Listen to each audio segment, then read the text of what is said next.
Hello everyone, and welcome to this kind of unusual video where I'm going to try to pick a full stock portfolio in just a single session. So I'm going to start from zero. I'm going to show you all of these steps that I usually take, or well, that I will take in this video at least, because it's going to be kind of short on time compared to what I usually do. And I'm going to pick a full stock portfolio for 2024 from scratch. So I know that a couple of people, or many of you actually, have been asking about step-by-step processes and just seeing the full, like, behind the scenes. And well, this is going to be an attempt to do that. Of course, we're limited to just this one session, so it's going to be I'm still going to have to compress the information in order to make this video available for you. Otherwise, it would probably be even longer than this. But yeah. I'm going to use TIKR for this, and we're going to use a method here, which is a three-step method, where we're firstly going to use a screener, which is included in TIKR, and I'm going to show you this screener that I like to use. It is inspired by Joel Greenblatt and his magic formula. Joel Greenblatt, of course, is a very famous value investor who invented the magic formula and who has one of the greatest track records actually in the world. I think he's like third or something behind Warren Buffett and Jim Simons. But yeah, this screener is going to be based on growth, which is going to make up 20% of the full results that we're getting from the screener. Then it's going to be 20% return on invested capital. It's going to be 40% EV to EBIT and 20% insiders. That's the first step. So basically, instead of looking at all of the stocks that there are out there, which are of course many, many thousands, we're going to narrow that down into a list of opportunities that we think can perform better than the rest. So sort of like fishing in the right pond. Yeah, and this is one way of doing that. I will show you all of it, the nitty-gritty details, pretty soon. Then after that, so we're going to create a list of opportunities. We're going to start from the top there. We're going to go through these filters for each and every one of the stocks on the list.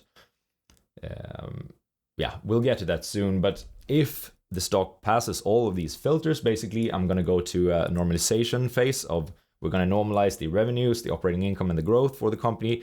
And we're going to try to come up with well, not sort of a value, but we're going to at least rank it compared to all of the other stocks so that we know if it fits in the portfolio or not. I don't know if I said it, but this is going to be US based. So I'm only going to try to pick stocks from the NASDAQ and from the New York Stock Exchange. Primarily because I think that most people will be familiar with the companies that we're talking about. All the information will be in English, and yeah, the stocks will be available also for everyone in case that anyone feels, well, that this video has been inspiring and, well, that you might want to pick the stock yourself. Of course, always do all, like, your own analysis and all of that. I'm not a financial advisor, but let's see. So, okay, this is going to be like the ultimate step-by-step video, or at least that's what I aspire to do. In fact, some of you might think that, you included way too many steps in the video if you decide to watch the full thing. But yeah, here it is anyways. So you're going to get to see me unfiltered for a few hours here while I try to do some stock evaluation work. Yeah, and as I said before, we're going to use this financial platform called TIKR Terminal, where you can get like all the data that you can imagine from publicly listed companies. And it's great. I use it all the time myself. Right now they have a sort of a discount for New Year's. So if you want to sign up for that, you can use my referral. For that, they have 30% off of all of the annual plans. But yeah, if you think that you would enjoy this tool yourself after watching this full video, you can decide on that. You'll help out the channel, and you'll of course get a really, really nice financial tool called TIKR. So as I said before, we're going to start out with the screener.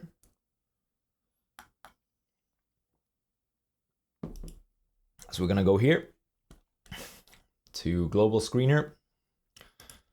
And firstly, let's see here. Primary exchange. I said that this video will only be based on US companies. So the exchange has to be New York Stock Exchange, NASDAQ. Let's see, there are a few other NASDAQs. This one and this one. So those are the, well, we're only going to be picking US stocks, as I said before. So that's what we're going to filter out here. And then we're going to add another condition to our screener. So basically, once I click the fetch screen here, it's going to show a bunch of companies and it's going to show all of the data that we select in the screener. And we're going to pull that into Excel and make our own adjustments to the data. So, okay, let's see here. I'm going to exclude a couple of sectors. It cannot be financials nor real estate.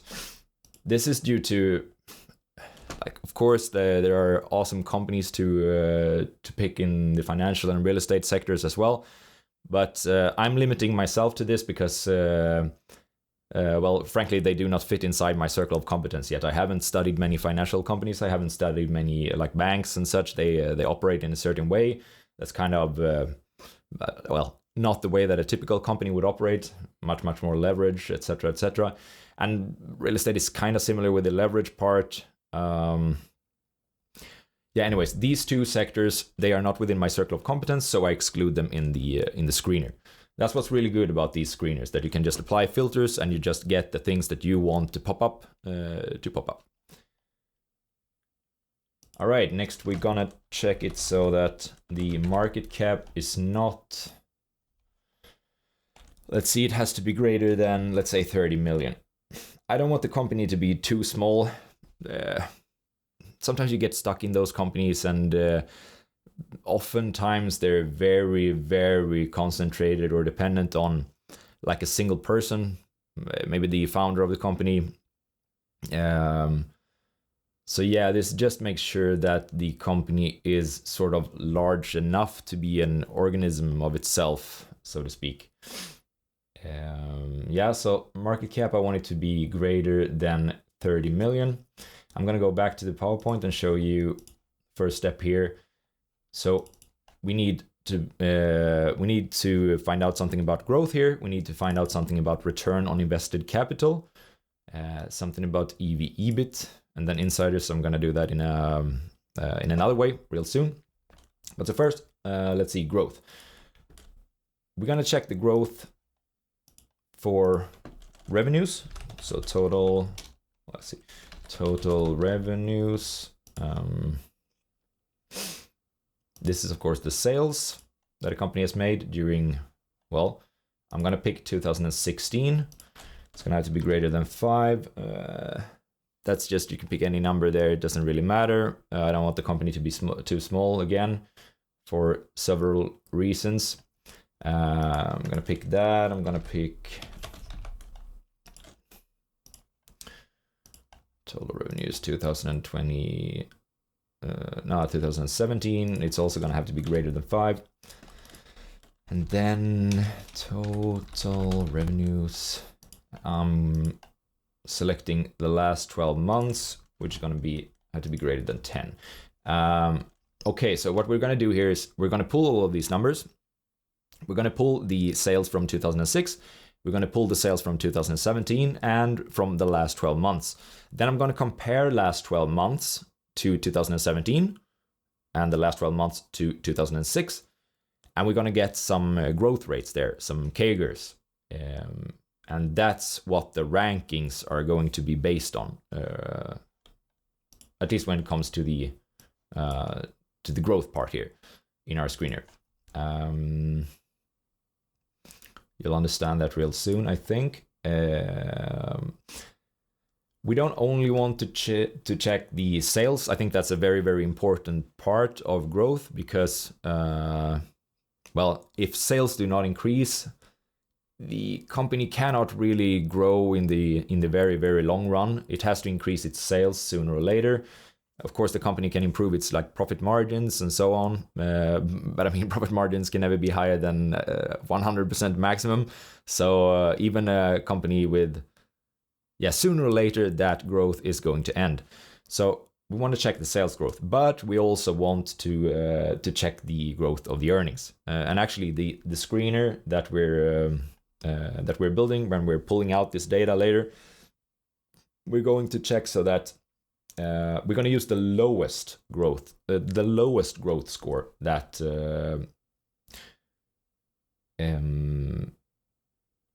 that comes out of this. I'll show you real soon. We're going to use operating income instead of like net income or anything like that, because well, basically the further down into the income statement that you get, the more noise there is in the data.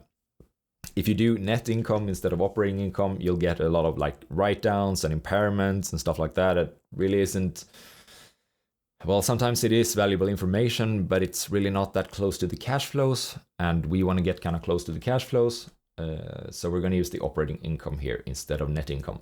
We're going to do the same thing here. We're going to pull the data from 2006, and it actually has to be greater than 0. So we're going to exclude some companies with negative earnings here for sure.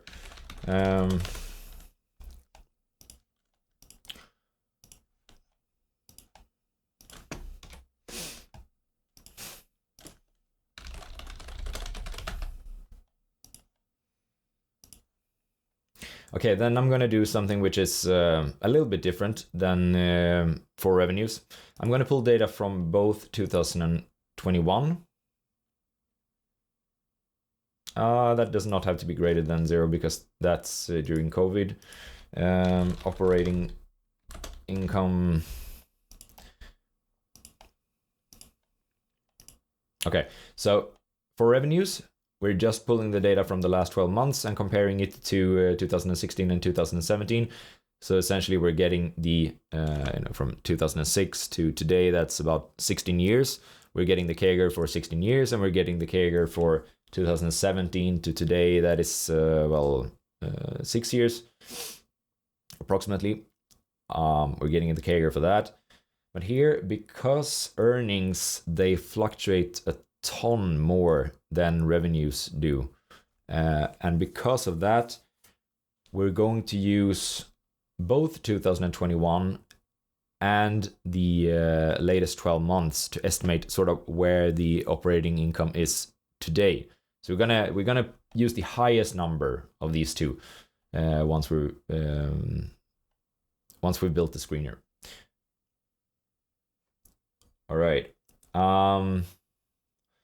Let's see here what we need after that. I said growth is 20%, and that's going to be based on the, well, sort of 15, 16-year revenue growth and operating income growth, and the 5 or 6 year revenue growth and operating income growth. Actually, there's one more thing there. We want to make sure that there is... we want to rank the growth based on the absolute numbers that the company has been generating, but we also want to rank them based on a per share basis, because sometimes a company can grow, but maybe they're just issuing more shares to buy additional companies or something like that. I want the growth to happen both in absolute terms, but also on a per share basis. So we're also going to pull data which is... let's see, what do they call it? Basic weighted average shares outstanding. Yeah, that's a mouthful, but that's basically how many shares there are outstanding during a certain period. And again, we're gonna do it for 2006. It has to be greater than 0.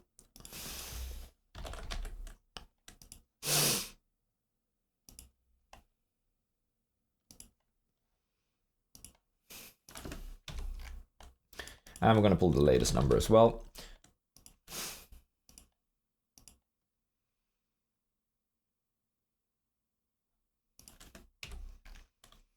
I don't know if I've said why we're pulling the numbers from 2006 and comparing that to today, and the numbers from 2017 and comparing that to today.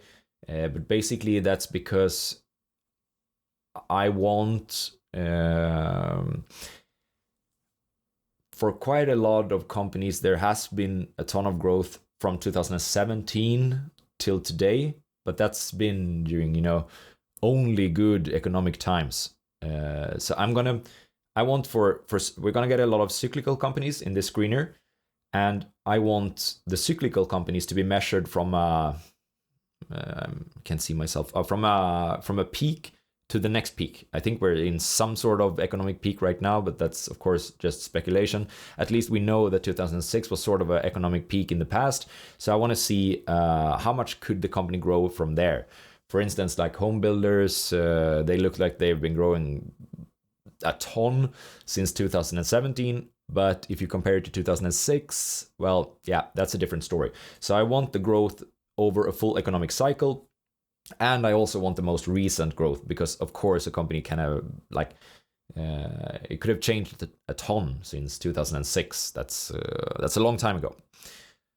But then again, of course, the longer the historical track record, the more you can sort of trust in it as well. So yeah, several reasons for having for measuring both from 2006 and from 2017 when thinking about growth. And so yeah, we're doing that on an absolute basis. We're doing it on a per share basis. Let's see, what else are we gonna have to pull from here? Now return on invested capital. Okay, so maybe everyone does not know what return on invested capital is. In Joel Greenblatt's magic formula, he suggests that you should do a screener like this, but you do it instead of weighing it like I'm gonna weigh it here, you weigh it 50% ROIC and 50% EV/EBIT. So he thinks that ROIC is very, very important. Why is ROIC very, very important? And yeah, what is it? Essentially, it is how much does a company earn compared to how much does it have to invest in assets. So for instance, you have incredibly capital light businesses. That would be the Googles, the Microsofts,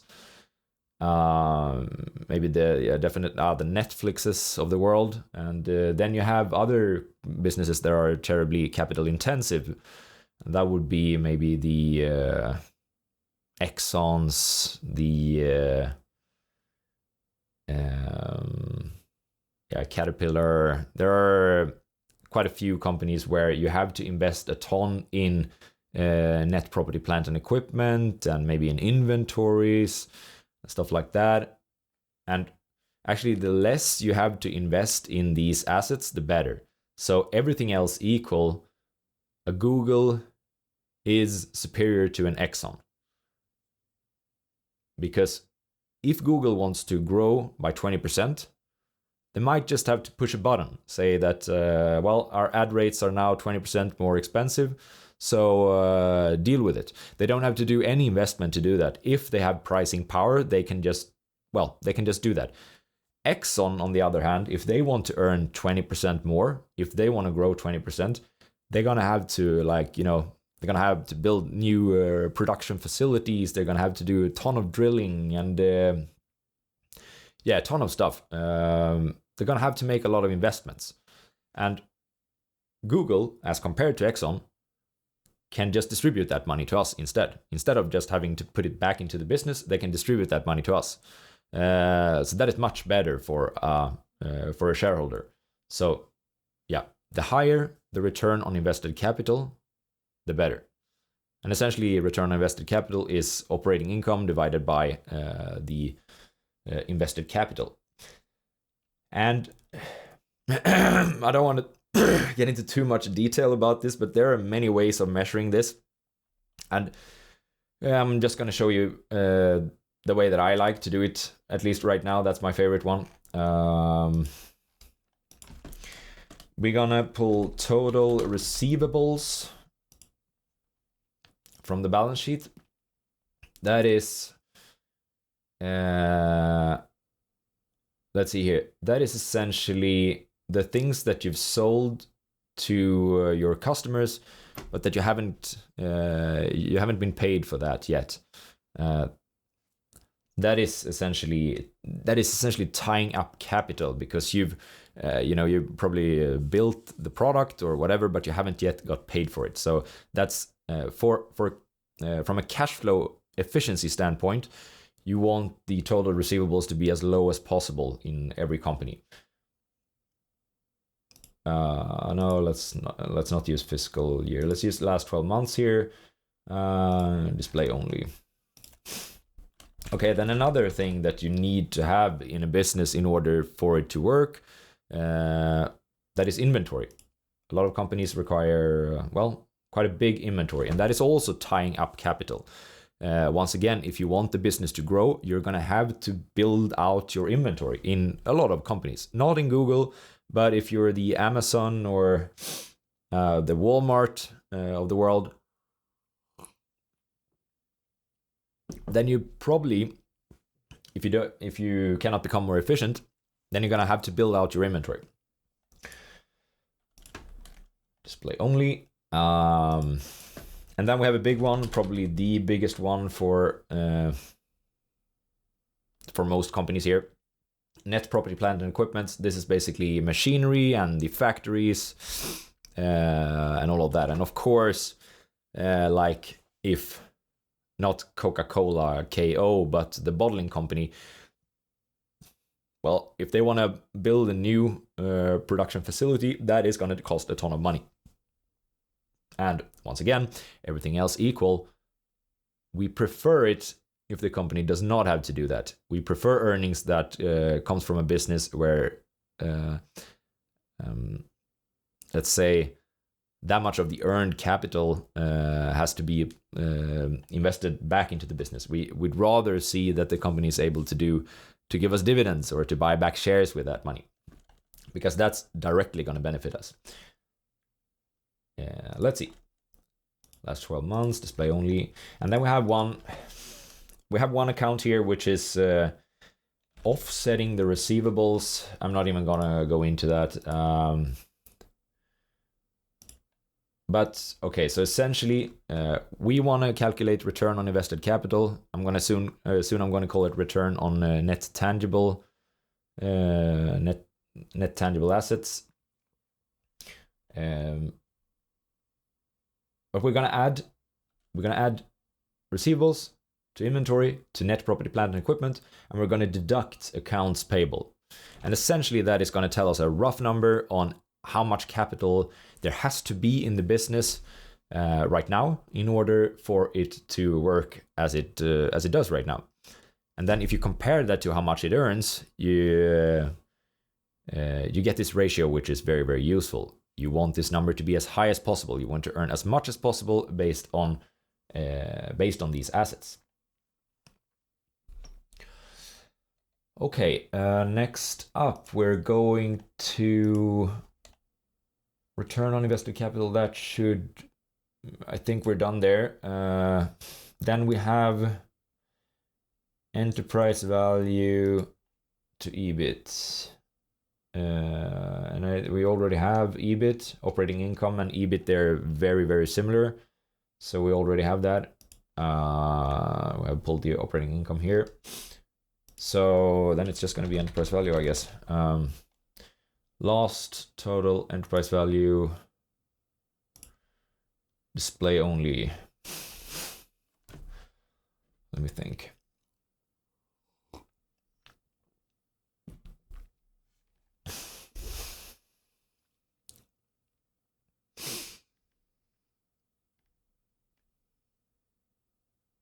Yeah, that should be it.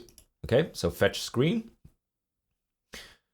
And now TIKR is pulling all of this data for us based on the criteria that we entered.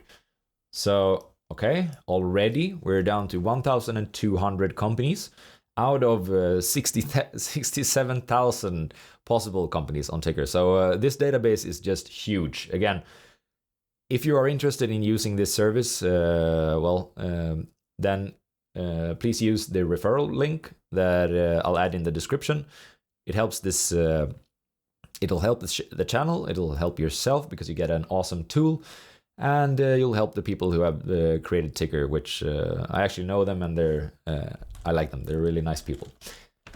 All right, enough about that. So here you can see that we pulled, well, basically all of the companies that fulfill these criteria that we've set up here, and all of the data that we've specified. So now we're going to say, I want to see 500 of these companies at once. I want to see a really long list here. And I'm going to copy all of this. Copy table. I'll click here. Copy table. And yes, we're going to go into Excel because I want to manipulate this data a little bit. So I'm going to just paste all of that here. We're not done yet. That was just, you see, it's just 500 rows. We had 1,200 companies or something to pull from here. I'm going to copy that table. I'm going to have the next 500 here.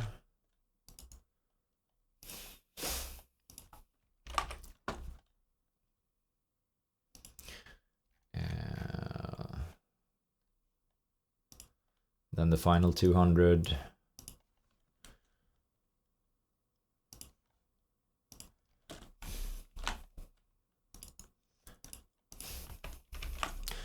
Okay, and then I just usually remove this one. I don't know why it appears there. And then I'm going to do something here because there's a formatting issue. I'm not sure if everyone gets this, but I get it at least. So I'm going to press Control F. I'm going to go to replace. I'm going to have to replace all of the dollar signs. You see there are some dollar signs here. Otherwise, Excel cannot do its calculations. I'm going to replace all of them with nothing. Then I'm going to replace all the commas. I'm not sure if everyone needs to do this, but I have to do it, well, I'm not sure if it's that my Excel is, the settings are in Swedish or whatever, but yeah, I have to do this.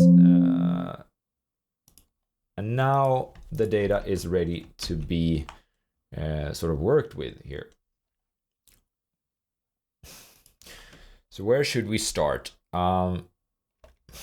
Once again, I'll go back here. We're starting with growth.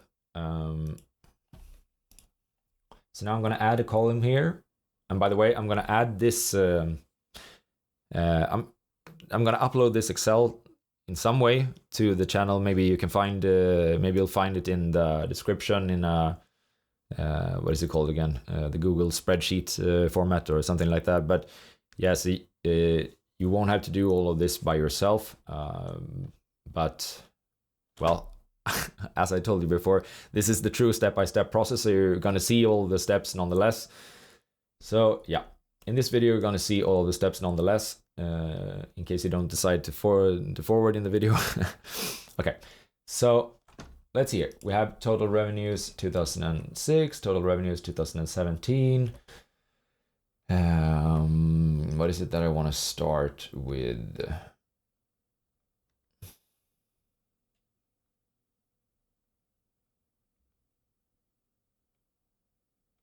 Okay, so I'm going to use the highest one of these. So operating income from 2021 and operating income from last 12 months. I'm going to use the highest one of that. So I'm going to call that adjusted operating income, LTM.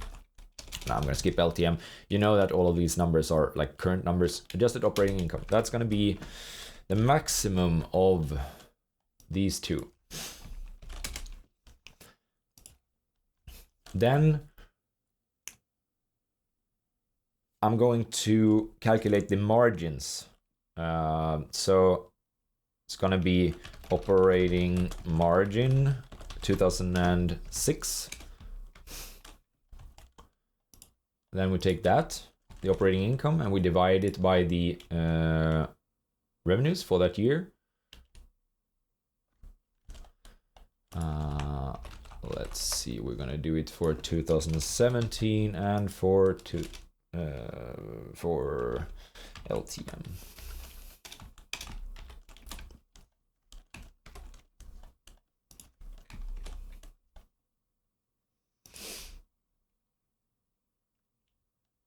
Why do I do this? Why do I calculate the operating margin? Actually, well, it is because I want to, later, I'm going to estimate what I think that sort of a normalized revenue is for this company, normalized sales. And I'm also going to try to estimate the normalized earnings. Of course, that's a goal.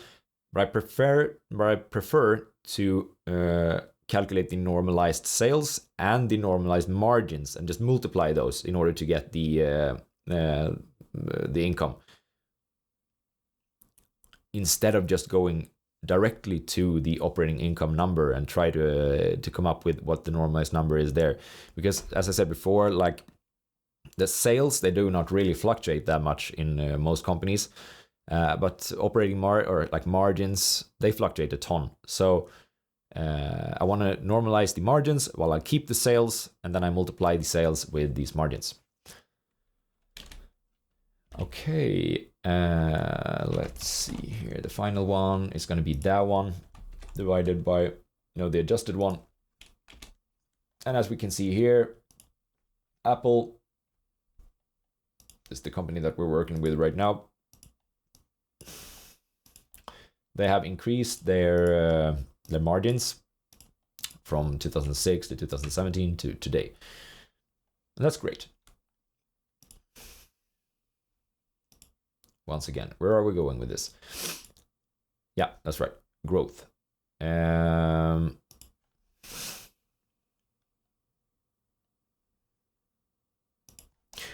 Okay, so first, revenue growth 2006. Revenue growth since 2006. How are we going to calculate that? We're going to divide the revenues that we have right now by the revenues from 2006, and we're going to square that. I'm not sure that everyone is familiar with the maths, but this is how you calculate a CAGR. This is how you calculate a growth rate, essentially. So you take this and you divide it by the number. You take one. Well, you're gonna see here. You're gonna divide by the number of years, and 2006 to let's see, 2006 to 2023. That would be 17 years. That's right. Okay, so but not all of the numbers they have. Not all of them have numbers from 2023. If they would have, that would have been 17 years, but right now I'm going to assume that it's 16.5 years. And you're going to take -1. Okay, that's a very, very nice growth for Apple. Then we're going to calculate revenue growth from 2017. I'm going to do a similar thing. We're going to divide today's sales with the sales from let's see, what was it again, 2017. We're going to square this, and it will be like 5.5 years maybe, since 2017. Yeah, that's right. -1. Okay, so that was not as good. Still pretty damn good.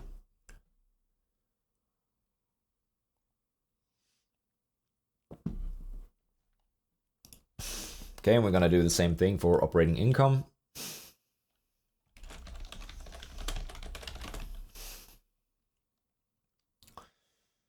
Growth.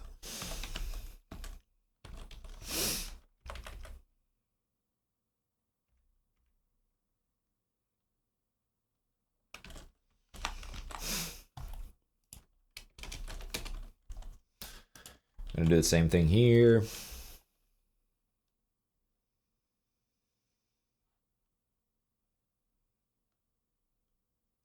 Okay, and here we're going to do something which is Well, it won't make sense right now, but it will make sense later, because these numbers here, the operating margins, I told you before, these are the ones that I want to work with later. I want to say, I think this company can have this much in sales. I think this company can have this high of like these margins, and then I want the Excel to calculate it for me how much the company would earn if that's the case. So I'm going to use those, the percentages that we have here. So okay, we're going to calculate the operating income that it has today. That would be the revenues times this.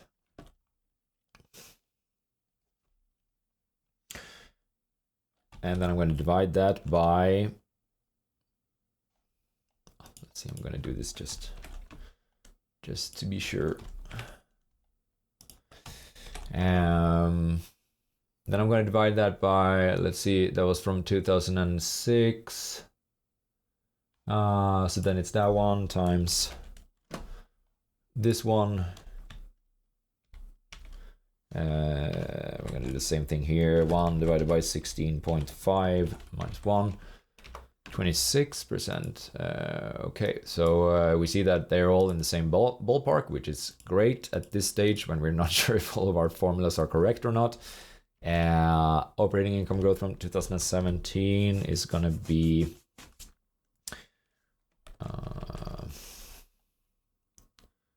the current sales times the current operating income margin divided by sales from 2017 times the operating income from that.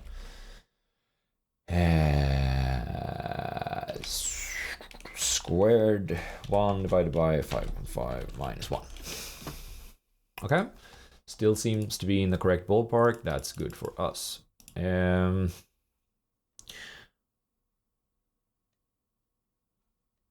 Okay, but I said that, so essentially what I want to say now is that the growth is going to be the lowest of these ones. So if the company didn't grow well since the last peak, which was before the financial crisis, well, then that's going to hurt the company in this in the analysis that we're doing right now.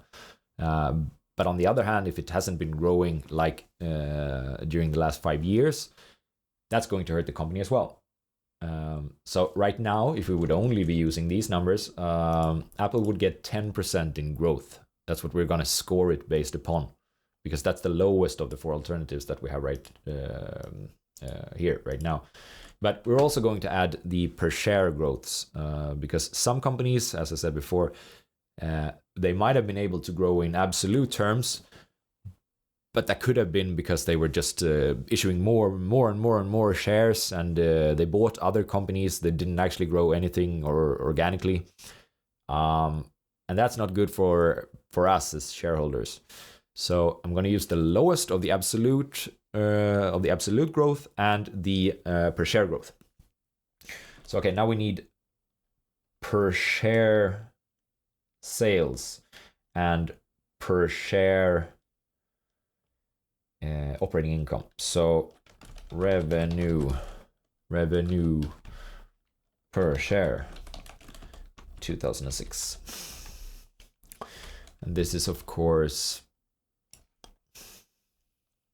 this one divided by that one. And I think we can just do it like that.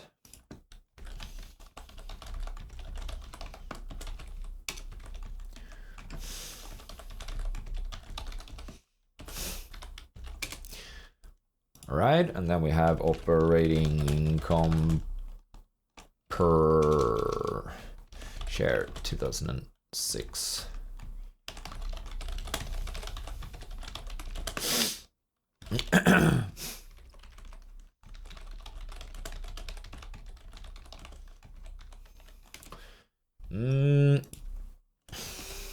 And let's see, we already have the per share number, so just take this times the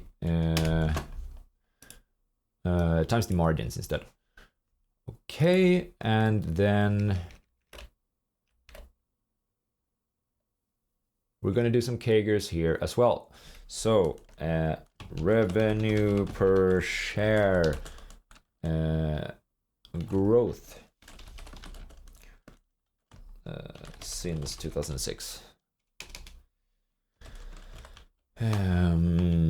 Since 2017. That's gonna be, let's see, this number divided by this number.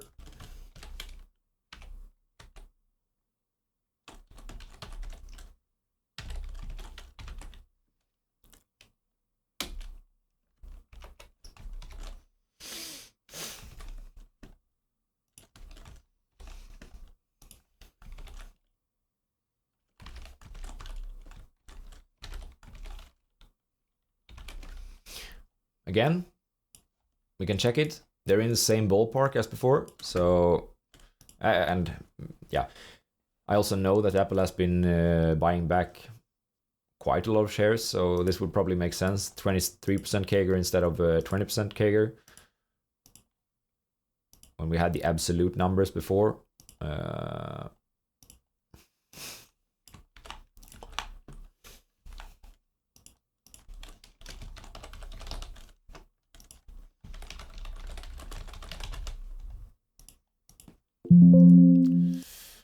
Okay, and then we're going to do the same thing for operating income. And so we're going to pick this one divided by that one. Second 1 divided by 16.5 minus 1.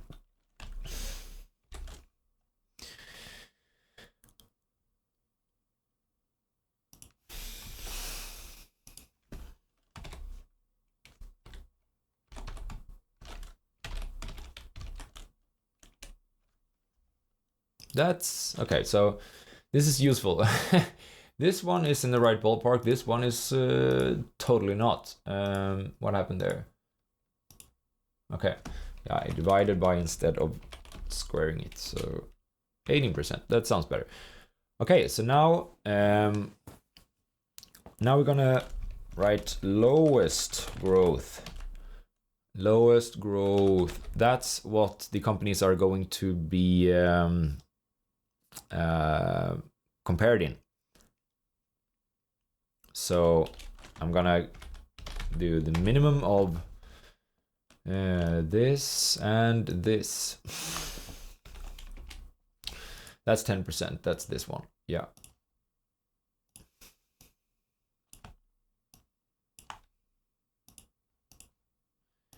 %9.8%. We can check it. It's the lowest one for Apple here. We can actually do this for a few of the companies here to see. Oh, 21%. Which one is that? Amazon. That's some strong growth. 18%. Nvidia, also strong growth. 19% Alphabet. Nice. Okay, and I'm gonna mark this one like that, so we know that we're gonna use this later. Okay, now moving on. That's the growth. That's what they're gonna be measured on in growth. Now it's return on invested capital, and I think I've at least tried to explain why this one is important before. Essentially, a company that has high return on invested capital does not have to plow back that much capital into the business when it is growing. It can just distribute all of the money to shareholders. And of course, like dividends, they compound too, and buybacks, if they decide to do that, that also compounds. So it's really, really good for us as shareholders.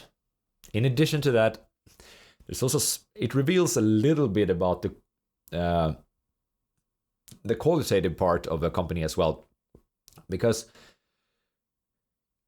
there is so much competition to create a business out there, and a high return on invested capital means that you don't have to invest so much capital in order to get out a lot of capital.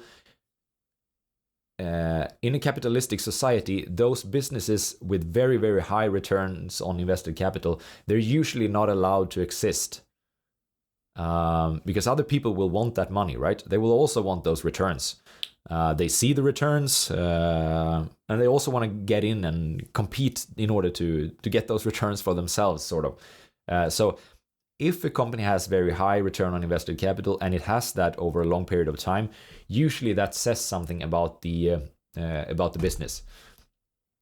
It usually says that it has some sort of moat, or there are some barriers of entry to the business, or something like that. Not always, but usually. Like some businesses are just very capital light as well, like a consultancy firm. They have usually a very high return on invested capital. And they have that just because that's the nature of the business. But usually it reveals something about the business if they have it over long periods of time. Okay, so I'm writing return on invested capital because that's what most people are familiar with.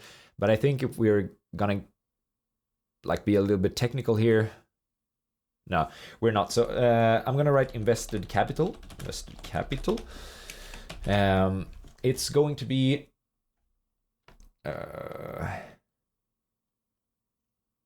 let's see here. It's going to be the highest of the receivables column here and 0. And it's going to be the highest of the inventory column and 0. And the highest of net property, plant and equipment here and 0. And then we're going to deduct the highest of let's see, it's accounts payable and 0. The reason for doing this is because we'll run into a lot of errors if we don't handle this here. So for instance, here you see there are this company doesn't have any inventory. Which company is that? United Health Group. They do not have any inventory. Well, yeah, at least it says that it does not have any inventory. So in order to not get errors in this formula here, we're going to do it like this, because then at least it pulls a 0 instead of this, which isn't a real number that Excel can handle. I'm actually going to save this as well while we're at it. Let's see.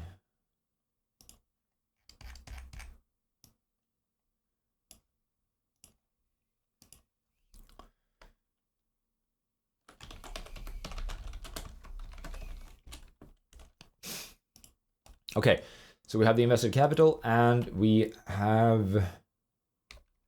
then we can calculate the ROIC. And this is also going to be something that we use later. The return on invested capital is going to be current revenues times the current operating income margin divided by the invested capital. And we're going to run into some problems here. This is, by the way, incredibly high. Apple, of course, we're still using Apple here, doing calculations for Apple.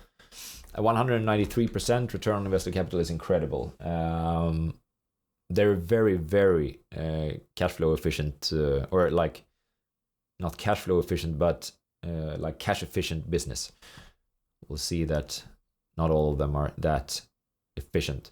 And this one, let's see, they have negative invested capital. Well, that's the United Health Group again. Okay, actually, if you have a negative invested capital, then it's the best you can get. So I'm gonna have to construct this in a little bit different way. I'm gonna say if this one is okay. Let's see. If that one is higher than 0, then do this. But if it is not higher than 0, if invested capital is negative, that's the best we can get, essentially. That means that the business requires negative capital in order to to work, sort of, in order to operate as it does right now. Then that's the best you can get. So we're going to give if it has negative return on invested capital, which does not come from negative earnings, but it comes from negative invested capital, then we're gonna give it a really, really high score, like 1,000%. So yeah, exactly. Okay, what else? EV/EBIT. EV/EBIT. EV/EBIT.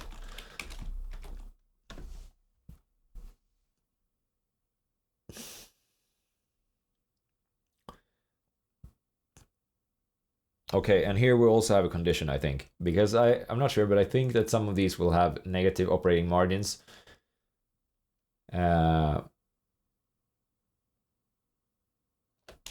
Okay, let's see here. I don't know how much I have to explain about this one, but EV/EBIT is of course another valuation multiple. It's similar to, most people are probably familiar with the PE, which is price divided by earnings.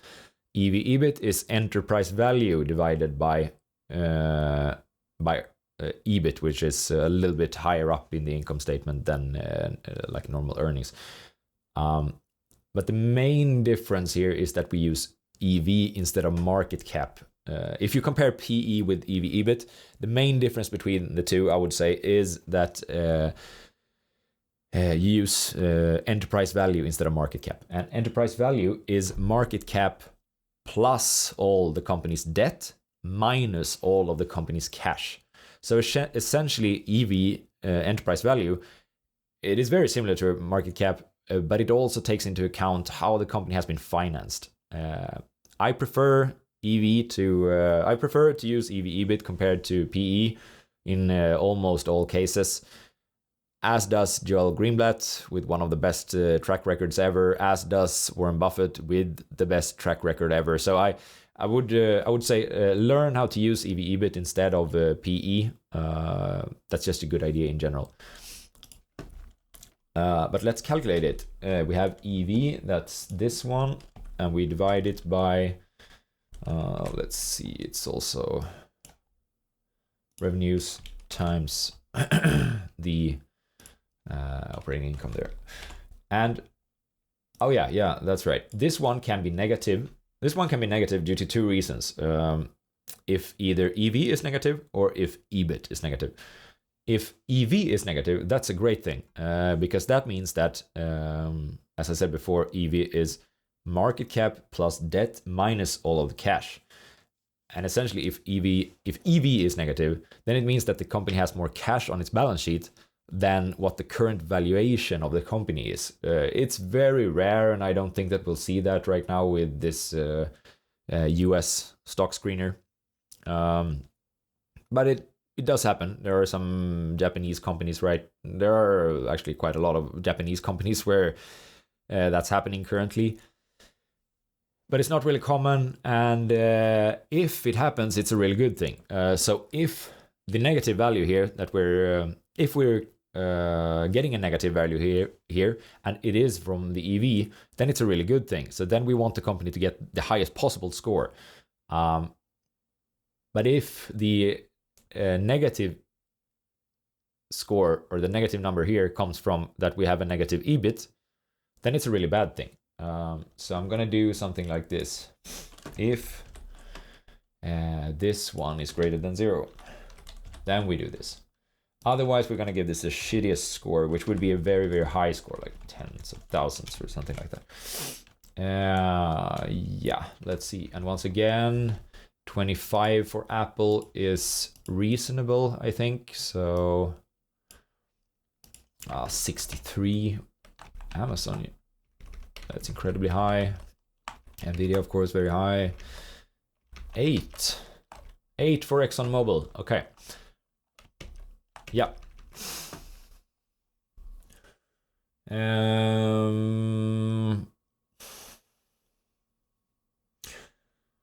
Okay, so then we have growth, ROIC, and EV/EBIT.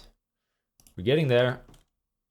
Now we need insiders. So Usually maybe I spend or me and my partner, I'm working together with a colleague and an old time friend of mine, and we spend maybe 50 to 100 hours researching a company. That is not going to be possible in today's video. I'm of course going to try to pick a stock market portfolio based on only a few like big things.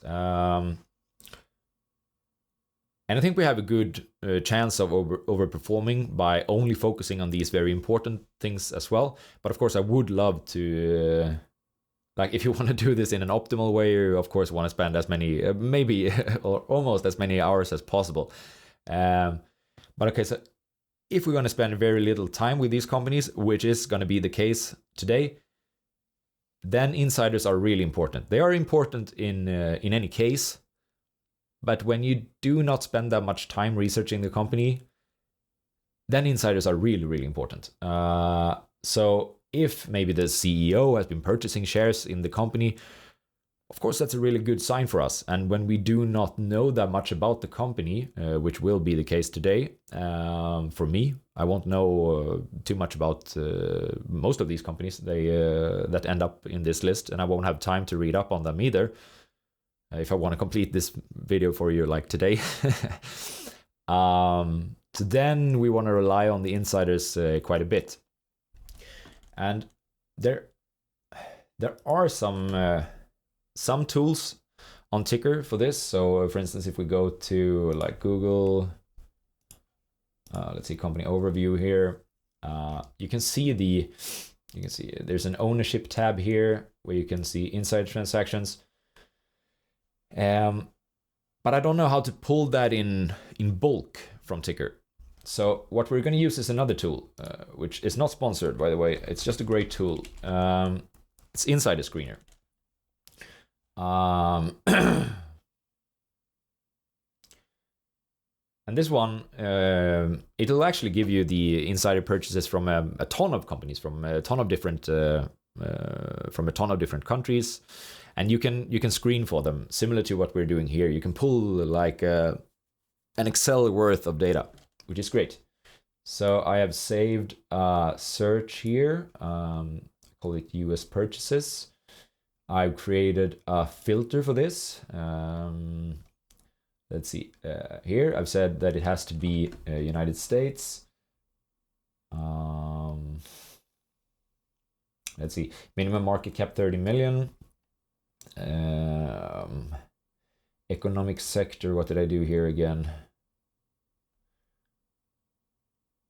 Okay, yeah, we're going to include utilities and energy, but we're going to exclude financials and real estate. We're only going to screen for the buy transactions. If insiders have been buying, we're going to give the company well, sort of a big bonus in our screener. We don't care too much about the selling because, frankly, in the US, you're just selling all like the CEOs and the C-suite there. That's their way of getting rich, sort of. That they're, they're getting options and they're converting the options into shares and then they're selling the shares. So essentially, that's just the daily business, sort of, in the US. But if someone decides to buy shares in the market, then I think that's a bullish sign. So that's what we're going to screen for here. It has to be at least $10,000 of transaction value. Otherwise, I do not care too much. We're gonna say that we're pulling these transactions since a year ago. Yeah, let's see. Let's search. Okay, and now I can click download results.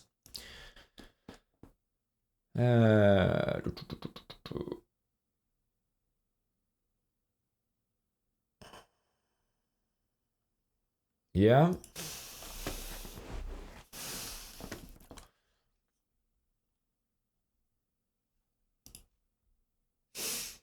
So we're getting another Excel here, I was gonna say. That wasn't too good. Let's download this one instead.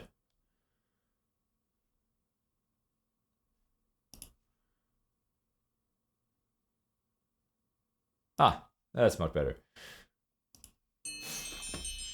Okay, there's my alarm. Once every hour, I will take a quick break, so I'm gonna be right back.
All right, let's see, I'm gonna save this one as well. I'm gonna drink the last of my coffee here.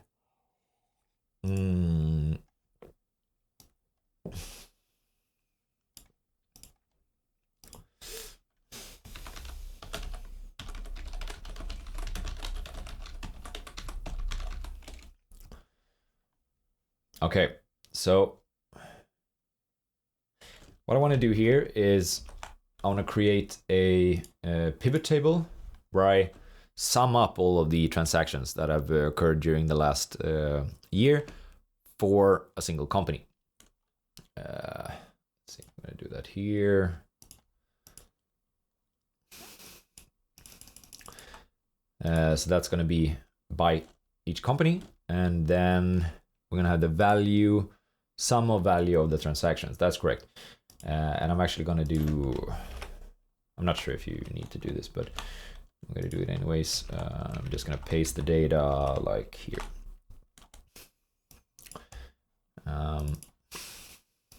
Okay, so here we have the value of all of the transactions. The value of all of the buying transactions for each company the last year.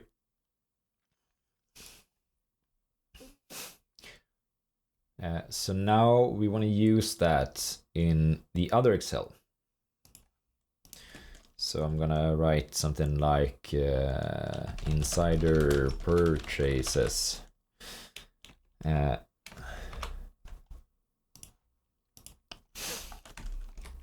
I'm gonna use XLOOKUP.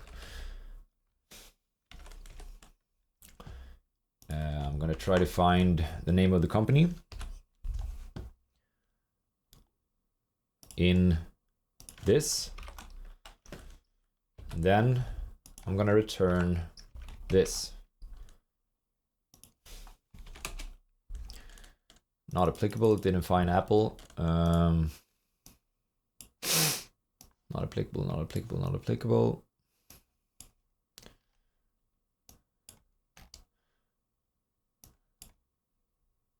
Okay, it did find one.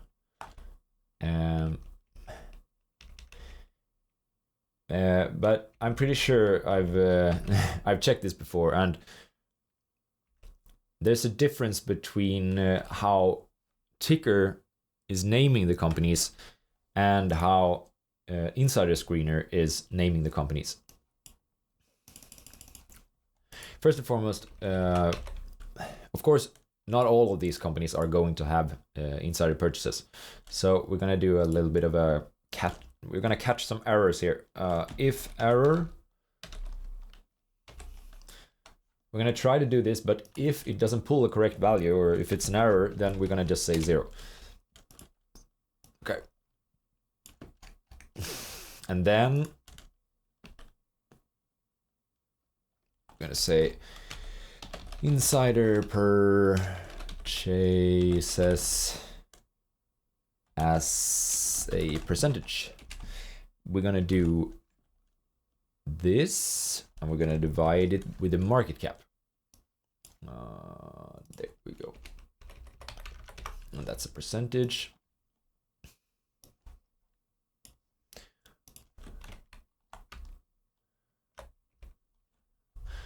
That's right. 881% insider purchases. That would be quite a lot.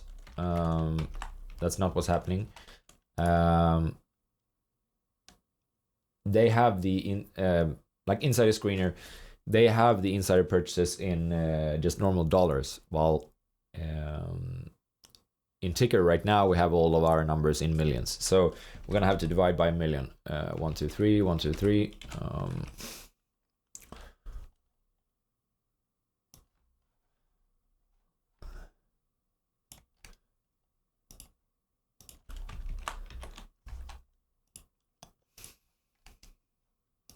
Okay, it's a very, very small insider purchase. Okay, I'm gonna do like this. I'm gonna the format is gonna be that these are calculations. So we see that these are the calculations that I've made, and this data here, it's what we pulled from TIKR. I'm gonna apply this to all of the companies now.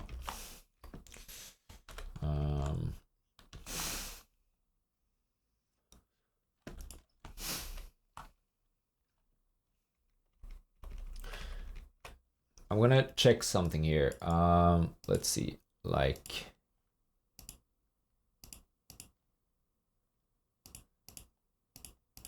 I want to sum up all of this. Okay, 0.26%. That's very, very low.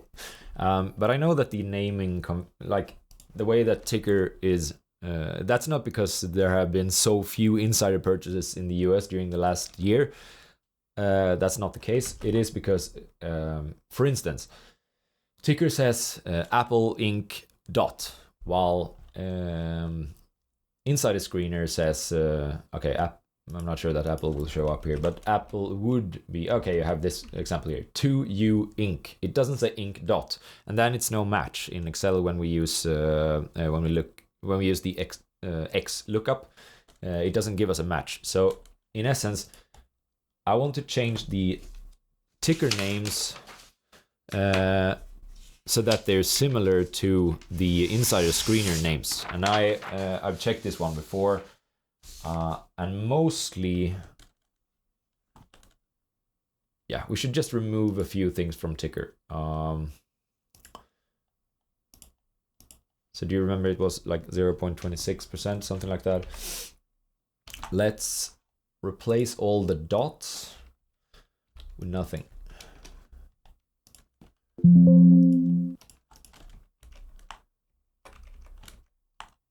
That's 4.61%.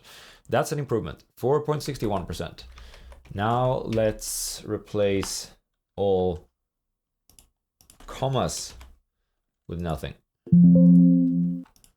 4.61%. Oh, yeah, that made a lot of difference there. 95%, call it 95%. I'm gonna change all incorporated to Inc.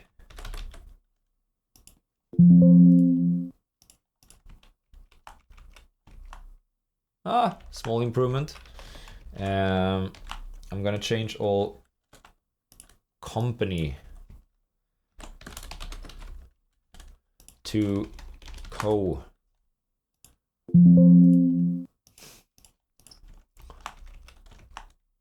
No, it didn't improve.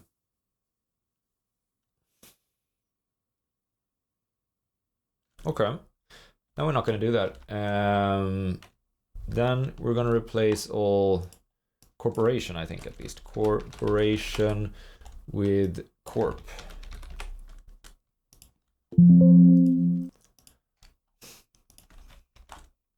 Yeah, that's better.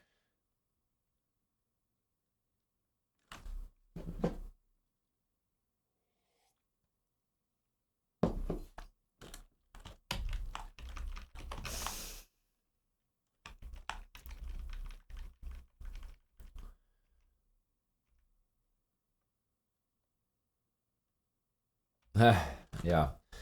Okay, let's check another one. Let's see if what was the number at now? 99.5%.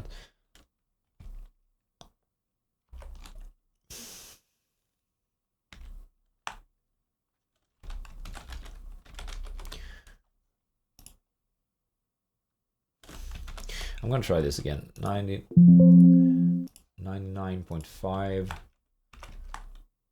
No, it didn't improve. Okay. I'm gonna try to replace all of, find what? The replace with nothing.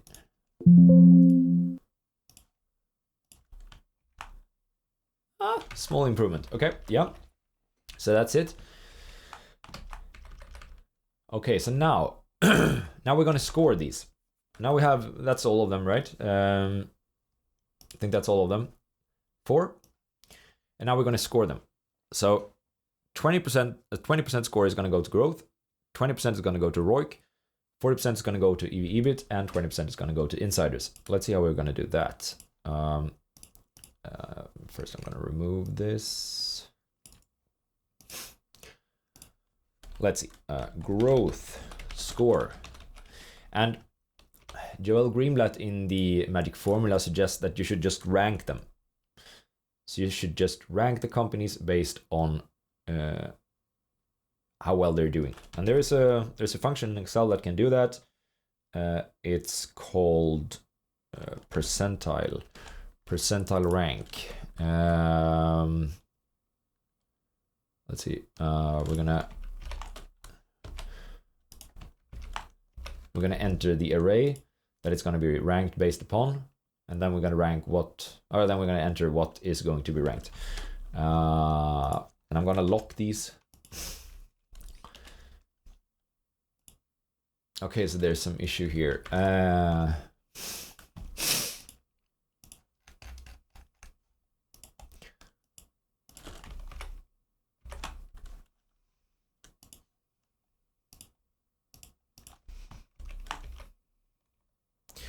There is some issue here. Largest to smallest. What happened here? Operating income growth 2000. Yeah, that's right. If this one is negative, then yeah, this will give a negative answer. So we're gonna remove those. I think that most of them will have, yeah, negative. All of these have negative operating. No, not this one. Division divided by 0. Yeah, I'm gonna skip that one. So I'm gonna remove all of these where we're getting errors. Sorry. By. Does that mean that we'll get Apple? I'm gonna rank them by market cap again so that we get Apple at the top. Does it? Okay, now it gets a rank. So this is the 94th percentile. It's a very, very good rank based on the growth here for Apple. Okay, then we're gonna enter, what was it again? ROIC score.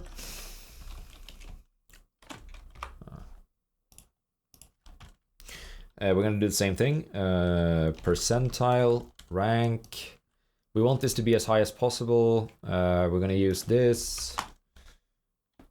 Gonna enter that, and we're gonna lock these because soon we're gonna use them across all of our rows. And Apple did even better here. I said before, 190% ROIC is incredibly high. That's a very good score there as well for Apple. But now let's see where it scores based on the valuation. And I said we want this to be as low as possible. EV/EBIT score. Once again, we're using the rank function. Now we're using this array.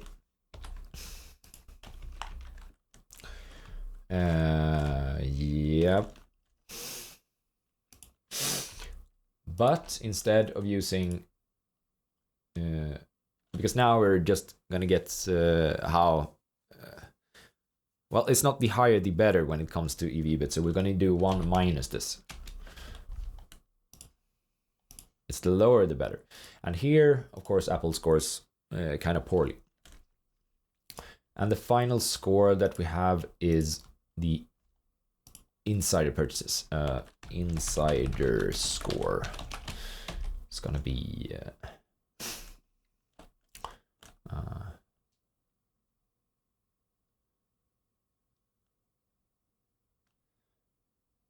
percentile rank again.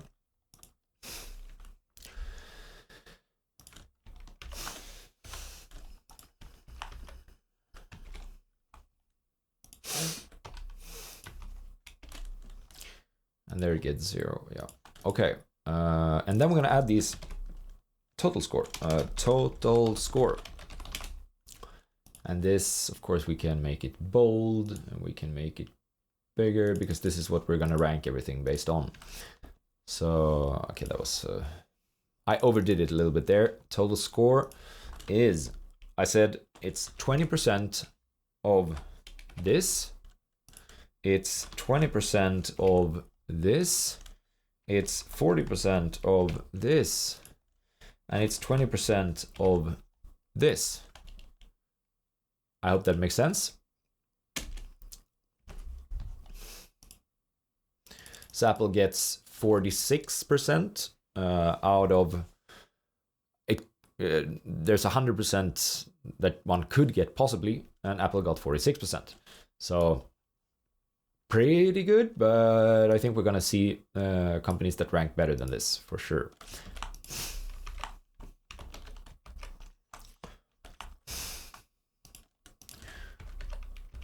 Okay, I'm gonna filter it all again.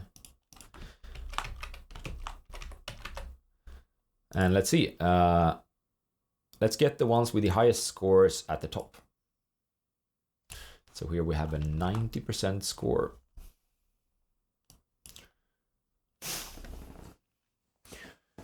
Crocs, Centene Corp, PetMed Express, HF Sinclair, Matson.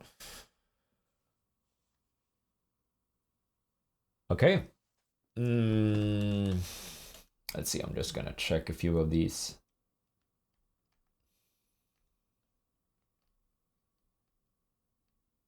But I think that this makes sense.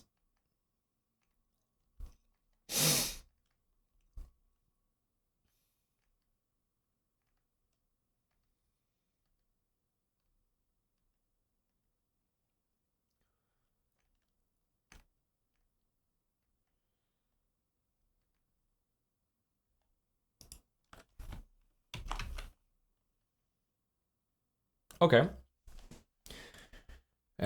So that's actually it for the first step. So that should be the screener. Now we have our list. Now we're sort of like fishing in the right pond, hopefully. If this makes sense, which Joel Greenblatt says it does, and I think Warren Buffett would agree with this as well. And I definitely had some success doing like similar screeners myself. Then we're now fishing in the right pond. We're going to start from the top of this list, and we're going to go through our filters here. Okay, so actually there's one thing that we can just exclude the companies based on right from the get-go here.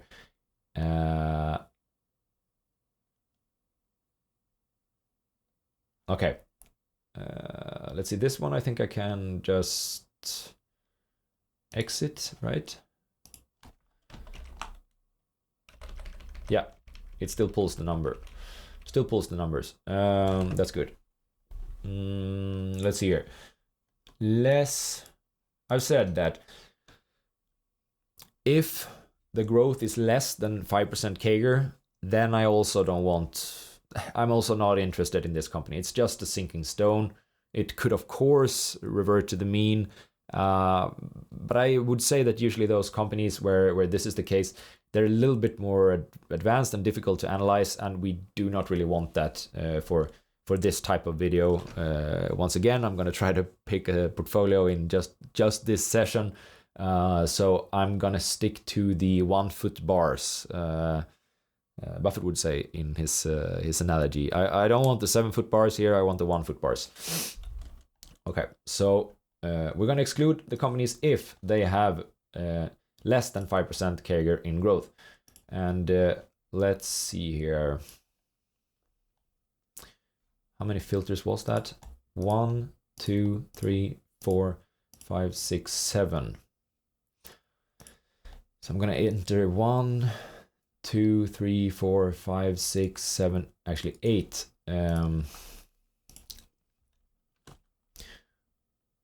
Of these, and the first filter was too low growth. I know the second filter is too shorted. Is the third filter maybe unreliable earnings? Unreliable earnings. The fourth is it debt? Yeah. Too much debt. Then it's circle of competence regulation, circle of competence competition, regulation, competition, and then it's Mr. Market. Don't worry, we'll get to all of these. These are essentially filters that the stocks now have to pass through. So if they can make it through, if they can't make it through, then we're going to exclude them and we're not going to invest in them. So I'm going to write here excluded. And if let's see, I'm just gonna write 1 in any of these columns if they are excluded based on that criteria. So then this one is going to sum up and be greater than 0, and then because this sums all of these 7 columns here, and if this one is greater than 0, then they're not going to get a score at all. So we're going to do it like this. If this one is 0, then do this. Otherwise, you're going to get a 0.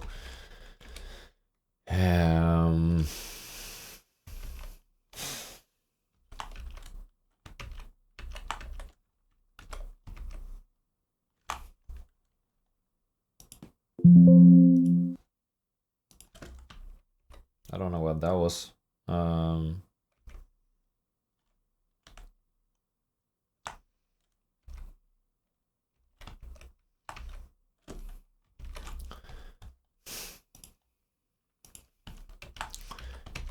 Does that make sense? Let's see. If equals to 0, yeah. So if we would, for instance, in Crocs write a 1 here, then yeah, it gets a 0. Good. I'm gonna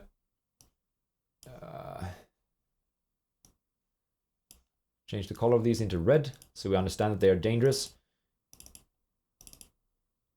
You do not want to be excluded.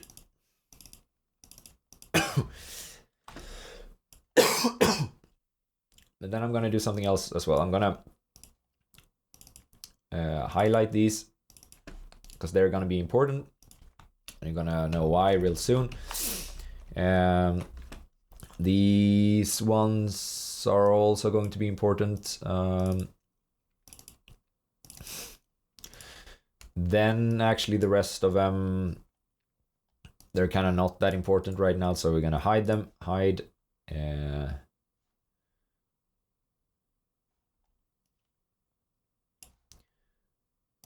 Hide.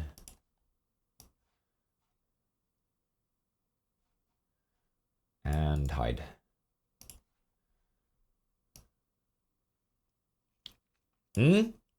Now we have something a little bit more manageable. Okay, so if they do not pass any of these filters, they're going to be excluded and they're not going to get a score anymore. And we're not going to invest in them. Let's try that. So let's start with Crocs. I think we can keep this one actually. Start with Crocs.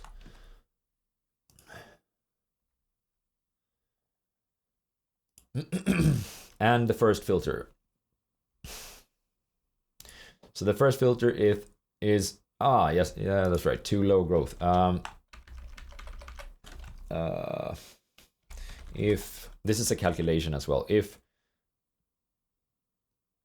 oh no, my bad, I'm gonna have to go back a little bit here. Where was that? Was it here? Unhide.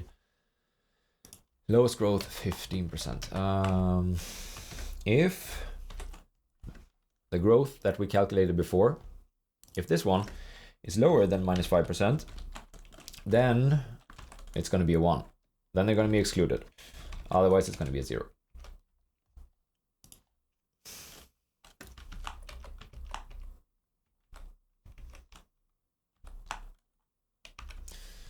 Is there any company here in the top that gets removed because of this? This one. Vector Group seems to have too low of growth to be included here. Okay. Hide. I'm going to re-rank them based on this. Largest to smallest. But Crocs is still in the top. Okay. Is this company too shorted? Now, once again, TIKR is a great tool. That's why I use it, and that's why I recommend everyone else who's like a serious fundamental investor to use this. It is very, very powerful. In comparison to how much it costs, it is really, really powerful. And yeah, I use it a ton. And here we have short interest just on the first page of each of the companies. And I've said that I think that if more than 5% of the shares are shorted, then I'm going to exclude it based on that. Why do I do that? It is because, well, it is because we're not going to be able to spend so much time with each company here. And essentially, I think that most people who short stocks, or when an institution is shorting stocks, that costs money. What you do when you short a stock is that you borrow the stock from someone and you sell the stock. But borrowing the stocks, you have to pay like sort of interest on that. So it costs money to be short a stock. And also you have an unlimited downside. That's why I never short stocks myself. But I think that the people who short stocks, they don't just do it on a whim. Rarely do you see like large institutions or hedge funds or whatever shorting a stock based on a whim. So,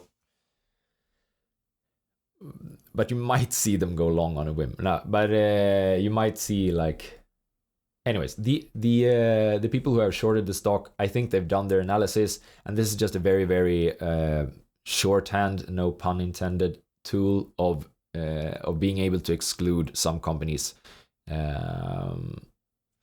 Like Warren Buffett has said that rule number 1 is never lose money, and rule number 2 is to never forget rule number 1. If we exclude all the companies that are shorted by a ton, we're probably removing one of the ways that we could lose money.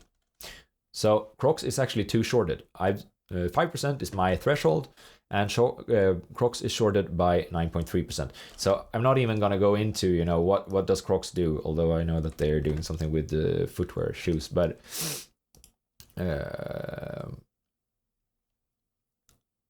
it doesn't matter because I've already filtered them out. And this is one of the nice things with filters. You might do some mistakes of omission by excluding companies too quickly. but also you're not going to make that many mistakes of commission. So the companies that we end up with here, hopefully they have very, very few problems that could cause us to lose money. And that's a very good thing in investing, because if you remove the downside, there is essentially just upside left, correct? So Crocs, they get a, let's see, that's not the correct one. They get a 1. That means that they're out. Next one, Centene Corp.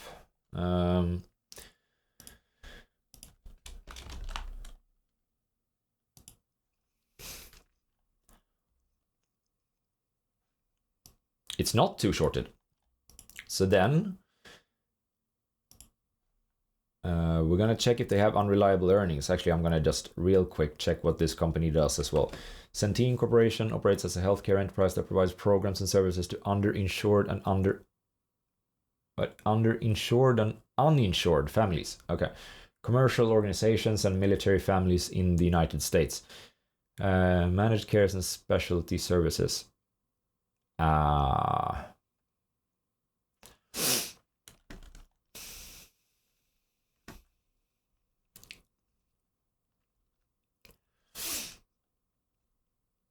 Yeah.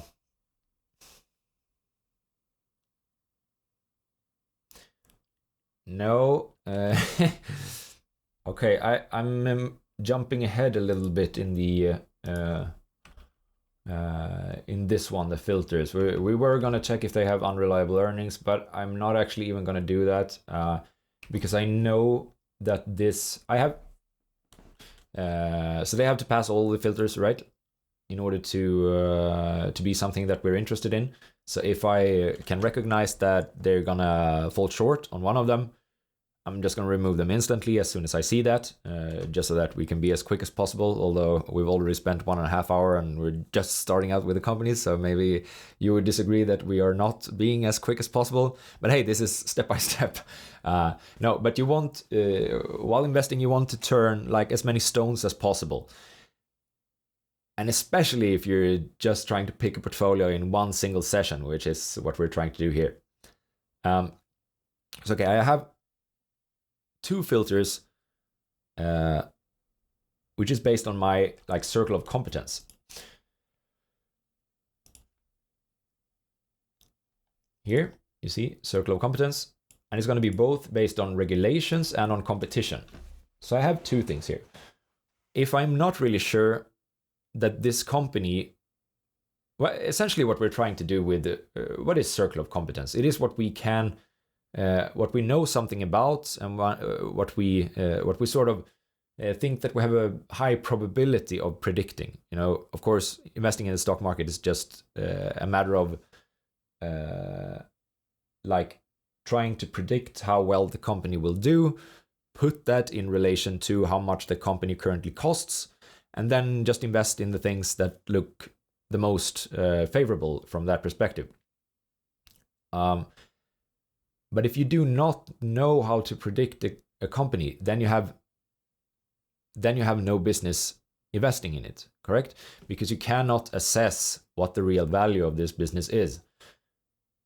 And so essentially, if I think that there's reason to believe or to question how much this company will earn in 10 years due to either one of these, regulation or competition, then I'm going to exclude it. And here, I think that I've seen one of these companies before. Maybe it is this company.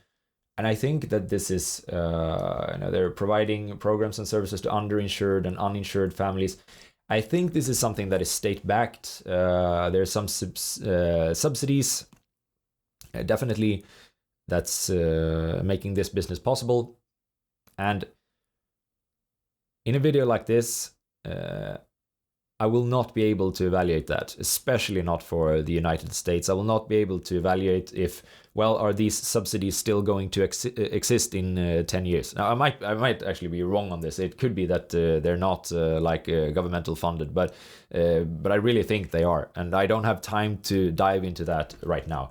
I'm just going to pick businesses where I'm pretty damn sure that in 10 years, there's not going to be any regulation that ruins this business, the earnings of the business, the cash flows of the business, and also there cannot be any competition that risks ruining this business. So, for instance, new what is it called? Substitutes, like advancing technologies. If there's a lot of like flux in the industry, I'm going to stay away from it as well. I'm going to exclude it based on circle of competence, that I can't really be sure that this company will exist in the shape that it exists right now, still 10 years from now. And if I can't know that, then I have no business investing in it. So this one, I think I think there's a high probability that this one depends on subsidies, and I cannot evaluate subsidies in the US and the chance of those remaining in the future. So I'm going to say this is excluded based on regulation / circle of competence. Okay.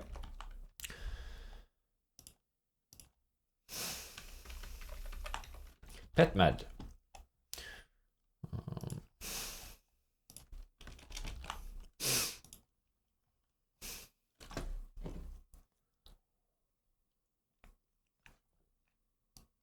Easy, 2 shorted, 13.5%. That's much higher than the 5% that we allow. Gone.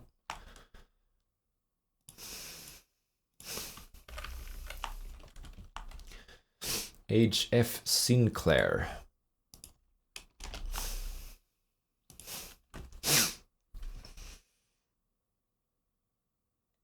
$4.5% shorted. It just makes it. HF Sinclair Corporation operates as an independent energy company. It produces and markets gasoline, diesel fuel, jet fuel, renewable diesel, specialty lubricant products. Headquartered in Dallas. Okay. Okay, so now this is actually the first one that we're really getting into, right? It passed the being too shorted filter, and it did sound like a company where I think I can understand it. Well, we'll see about that. I'm not really sure yet, at least. So now let's see if it has unreliable earnings or maybe too much debt. So then we head over to the financial tab here in TIKR, and we can pull up actually a really, really long time series. So we're going to do that. We're going to use revenues here. Okay, yeah, this is this fluctuates a ton. So I think we have reason to believe that the revenues and operating margins that we're seeing right now, you can see they're very, very high compared to where they are historically. And I don't like that. I don't like investing in companies at, if there are no clear trends, I do not like to invest in companies when they are at peak sales, or especially maybe when they are at peak margins. And this company looks like it has both peak sales and peak margins. So this is a huge red flag, but I'm not really sure that it will exclude the company yet. Just yet, I should say. In TIKR, you can pull this data in a number of different ways. You can pull it like annually, or you can have the last 12 months, like trailing 12 months. It's gonna make it. It's gonna make the graph look a little bit smoother. Yeah, this is incredibly high. Is this because they have been buying something? Maybe if they did buy something, then maybe there's a reason for looking like this. But otherwise, I think it's just something temporary that will eventually come down. If they did buy something, it must have been huge, because the company has been doubling its revenues. And actually, it doesn't look like it bought something either, because that would make for a jump in revenues usually. Okay, maybe not on an LTM basis. Let's check the quarterly results as well, and let's see if there are any jumps. essentially what I'm trying to do right now is to see where are the how much sales does this company generate in a normal situation, in a normal scenario, and what is the company's operating margins in a normal scenario. Then I will, when I think I know that, I will enter that into the Excel here. So instead of writing this number, 33 million to about $33 billion in sales, I will write my normalized number, and then it will get a new score. It won't be excluded from the list, like if it doesn't pass a filter, but it will score much lower usually than when I've been normalizing the results.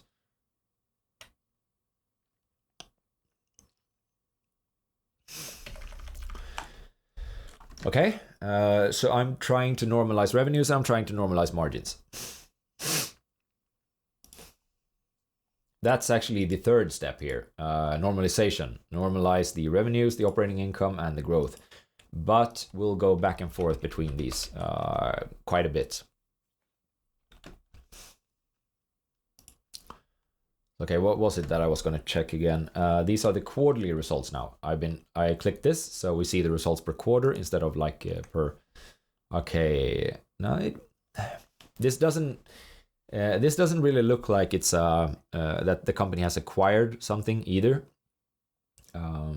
I think it looks like something happened to this sector recently, maybe due to COVID, maybe due to, let's see, Russia invading Ukraine, perhaps,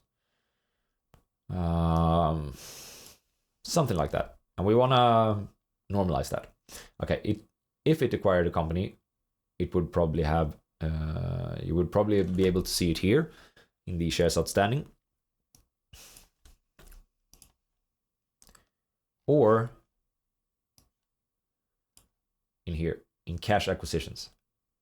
There are no large cash acquisitions as far as I can tell. No, they're very small compared to revenues. So it did not buy a company, so I see no reason that this company should perform like this. So again, we go back to 12, let's see, rolling 12 months, the LTM. We're going to pull up revenues. We're going to pull up margins. And as I said before, this is at peak margins. It is at peak revenues. We're not going to allow that. Maybe we can allow for some inflation here. Like maybe 19 billion in sales. But then the margins are too high as well. So I'm going to use, could it be 7% margin and 19 billion. So what if I enter that? 17. No, what did I say again? No, I mean 19. 19 billion in revenues and 7% margin. I'm gonna enter 19.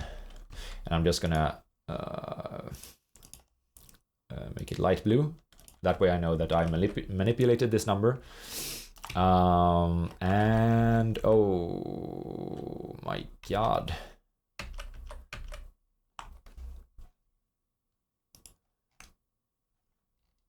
Yeah.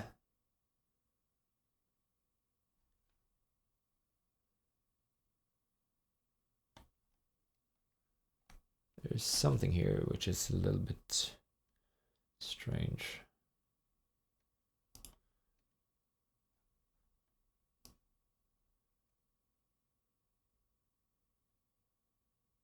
Yeah, okay, the operating margin changed because I changed the revenues.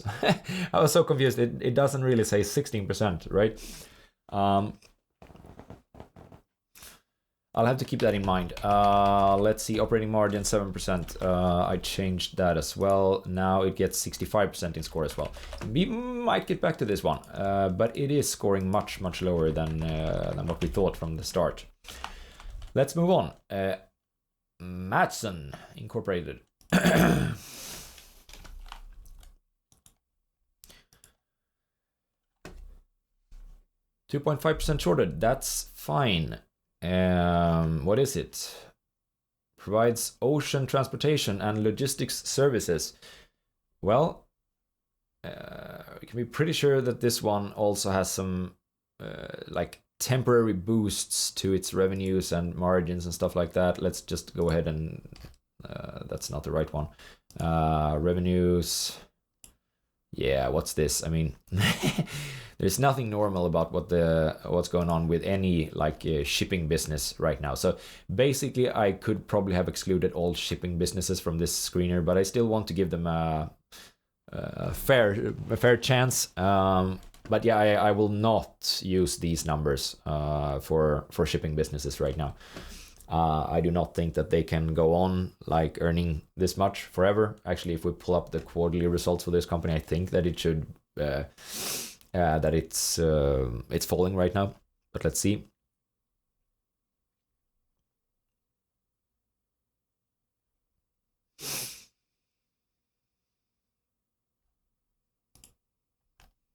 Yeah, okay, it increased a little bit again.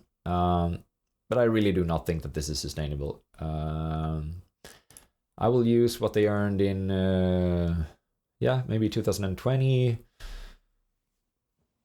Maybe give them like an additional 10% due to there's been a ton of inflation. So maybe they can get like 2.6 billion in revenues. And where are the margins usually at? We can do it like this, operating margins. 29%, no way.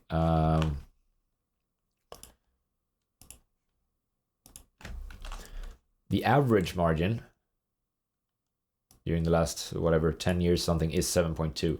So I'm just gonna start with 7.2, and I said 2.6 in revenues, so 2,600, 7.2. Again, make them light blue so that I know that I've been manipulating this. And then it fell off to like 40% something. Next one. So this is this is the way that this works, by the way.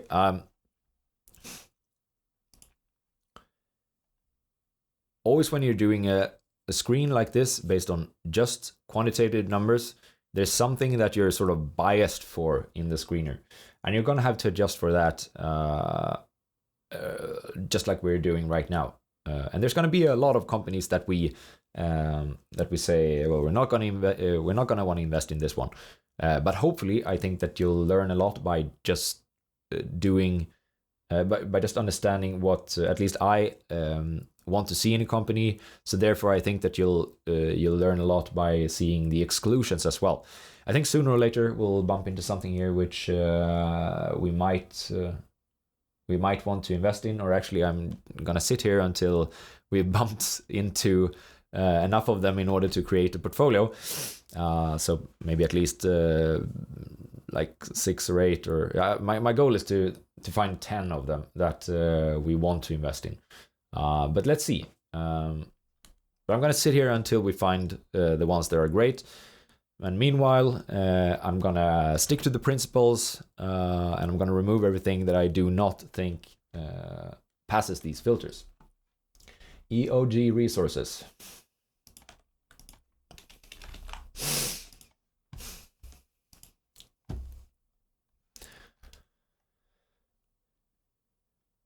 Crude oil and natural gas liquids. Yeah. This one is probably going to be problematic as well. Actually, I'm not. Okay, this was too bad. This fluctuates too much. So this, I'm going to say, basically this is a circle of competence filter as well, but I just call it unreliable earnings. These earnings there fluctuate too much, so that I don't really feel comfortable having a guess where the normalized revenues or the normalized margins are. And when I do not feel comfortable about that, then I'm going to exclude them. Because I have there's no way for me to know if this is a valuable business or not. Alliance Resource Partners.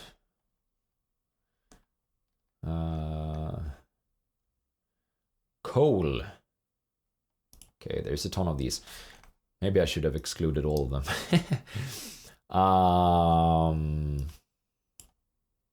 Okay, it looks a little bit better though, I have to say.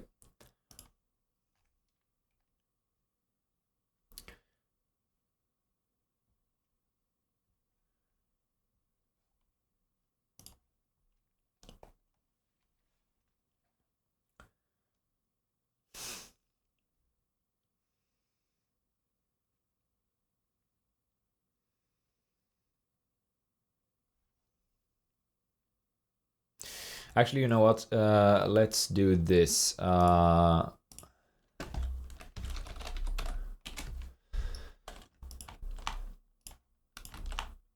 This is a website that I like for just checking their segments. So usually a business have they have different segments and they earn. Okay. Illinois Basin.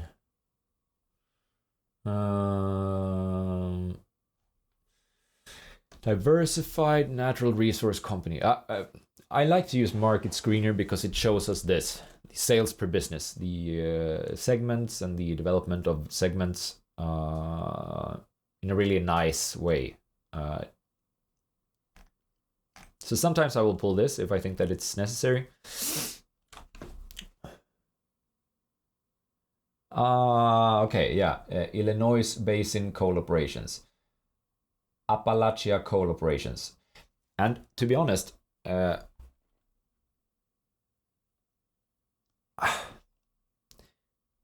really do think that this can be a problem when it comes to regulations 10 years from now, which is what we're trying to guess. There's a circle of competence problem for this type of business. I wouldn't say that this is impossible to invest in. No way. Like it always depends on the price.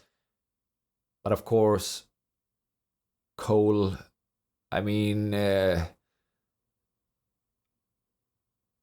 yeah, like the US, they definitely want coal to be phased out, as does like every Western country right now in the world. So I think that's a very, very big problem. And I think that the sentiment has been changing quite a lot lately. And for a video like this, yeah, this is just too difficult. I'm going to say that coal companies, if they have like pretty much all of their revenues coming from coal, which this company seems to have, then it's going to be a circle of competence problem, and I'm going to exclude them based on that. So regulations might hurt this company a ton, and I'm not sure how much if I'm just allowed to look into this company, 20 minutes or something like that. I can't judge that. Okay, next one. Urasure Technologies.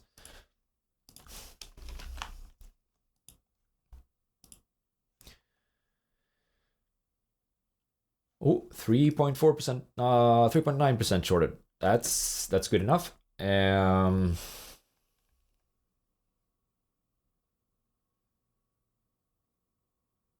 Point of care. Urasure Technologies Incorporated, together with its subsidiaries, provides point of care and home diagnostic tests, specimen collection devices, and microbiome laboratory and analytical services in the United States and Europe. Okay. Yeah, sure. I think that's fine. If they look very... Yeah, I thought so.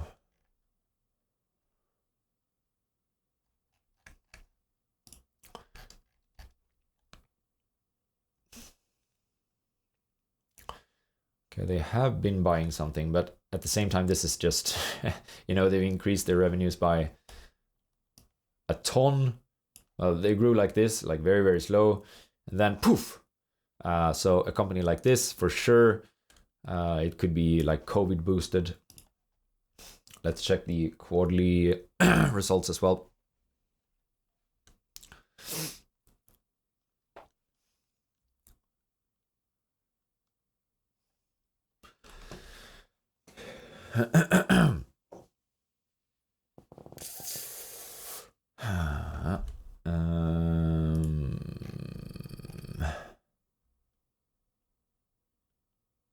I'm not really sure. Is this a COVID boost or is it something else? Did they buy something?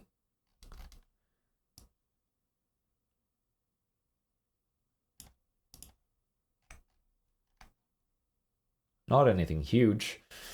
Okay, if they did not buy anything huge, I will... there's no seasonality in this business, right? Or very, very little at least. Let's see.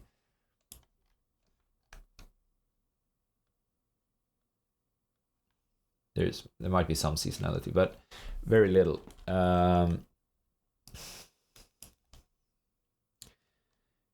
This for sure is too much.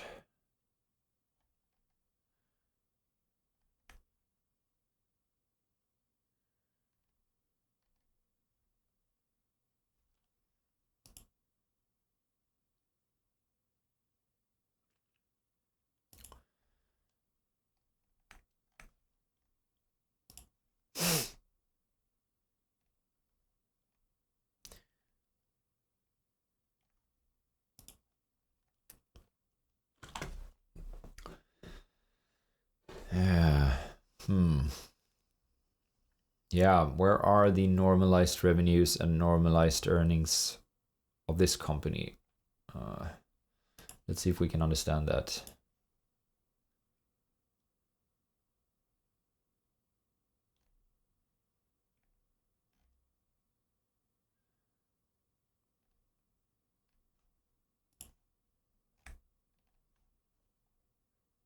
Oof. Okay. No, we don't need to do that. This is fluctuating too much. Like, did it have minus 19% operating margins while having increasing revenues? Nah, this doesn't make sense. It is fluctuating too much for me to have a valid guess. So unreliable earnings.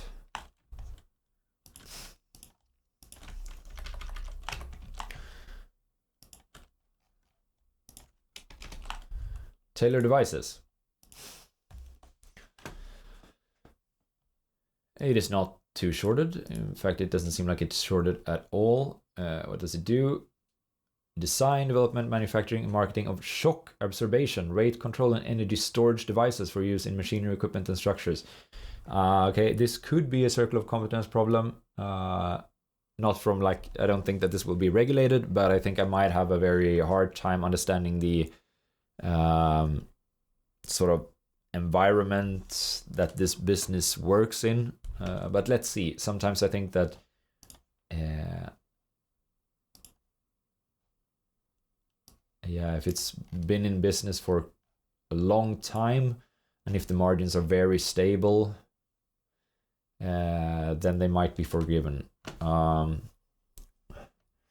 And this is kind of a stable company, although I would say that it looks like, once again, we found one with peak sales and peak margins. So we're gonna have to bump that down a little bit.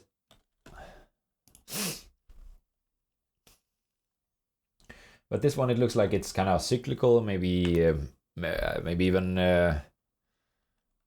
could it be that they are more or less like project based, that they have a few big customers, and sometimes when they order they get a lot of revenues, and when they do not order they do not get so much revenues, and right now their customers are ordering a lot. Yeah, it's all over the place, definitely. It didn't sound to me like it was too dependent on like a commodity or anything like that. Let's see if I can check their website as well and understand what this is all about. The world leader in shock and vibration control. They have 65 years of experience. 10,000 projects around the world.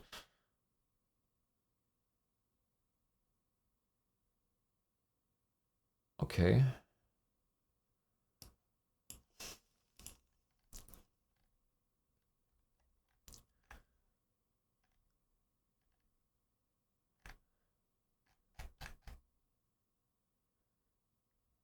Devices designed for heavy-duty service applications.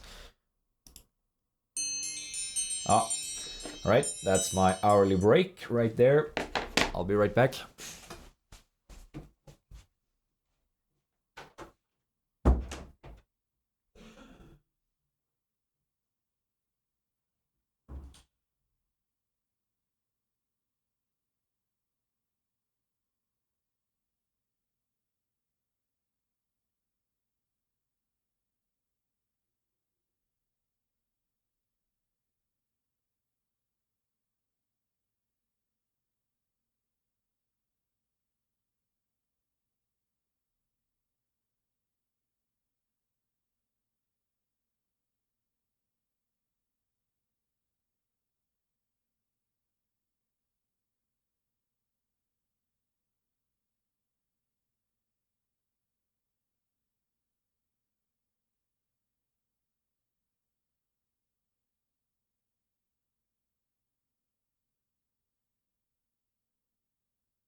All right, where were we? That's right, Taylor Devices, a company which may not be within my circle of competence.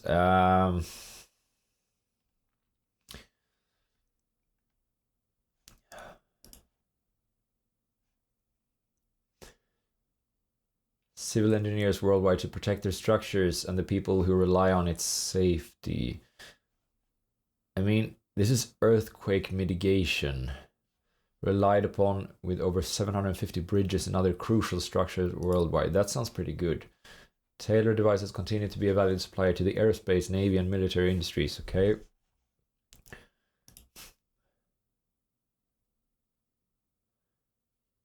I actually think that this is sort of a slow-moving industry. I think there's reason to believe that. let's see, there's TIKR has like this secondary data as well. I'm gonna just first pull up the main data. We're gonna see what that looks like, and we're gonna compare that to the secondary data because the secondary data has even more history.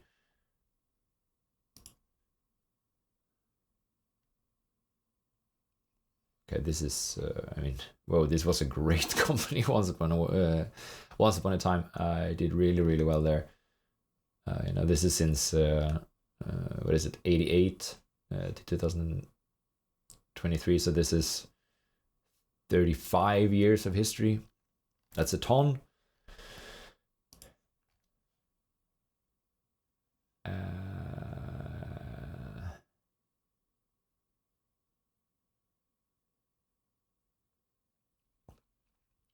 It's been profitable for 35 years. So for sure,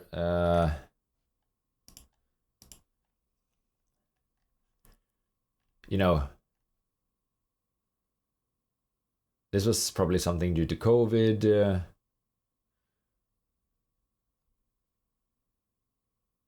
Okay, we're gonna adjust some here, but I think that this company actually can fit in the portfolio. I think that this is a slow-moving industry. There's enough historical data to sort of back this up. I do not think that the competition within an industry like this will change dramatically, so that in 10 years this company is not at all important anymore. Like its customers, they're buying something completely different. I think that's very unlikely from what I've been seeing here. And also I think that regulation, this will not be regulated in any way that damages the industry. But let's just look. I think we're gonna have to this is for sure due to COVID. So I'm gonna pull 10-year from then. 1, 2, 3, 4, 5, 6, 7, 8, 9, 10. Now these seem like they're pretty good years, but still it's 10 years. Okay, I'm gonna pull 12 years. 12 years of history. The average there is 9.6. So let's enter that instead. 9.6 for the margins. Oh. Yeah, that's tough. Okay, 19.5%. Is that where they are right now? Yeah. Is there a trend in the margins?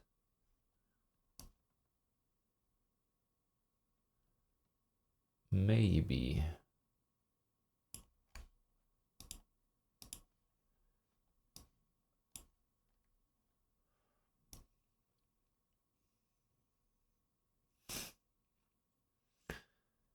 I would say so. Okay, if there's a trend in the margins, we're gonna delete these. We're gonna base the average based on this instead.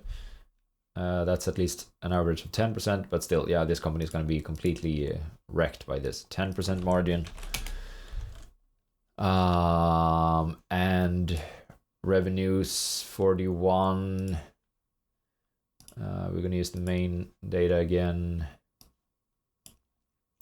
Revenues of 41. Yeah, I think that's I think it's a little bit optimistic though.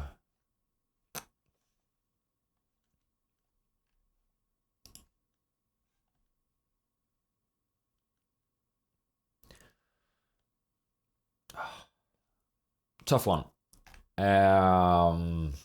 Semi-annually.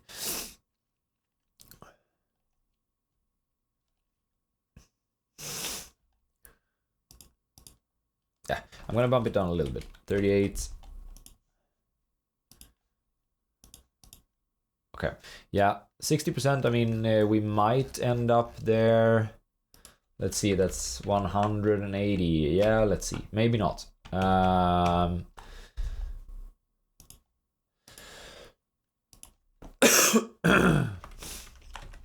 Buckle.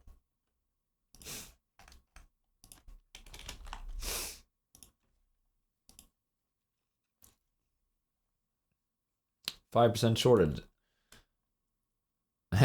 Yeah, that's the threshold, so bye-bye buckle. Pfizer. Yeah. Pfizer. Okay. It's a huge company, obviously. It's not too shorted. Okay, yeah. I think, okay, yeah. Pfizer discovers, develops, manufactures, markets, distributes, and sells biopharmaceutical products worldwide.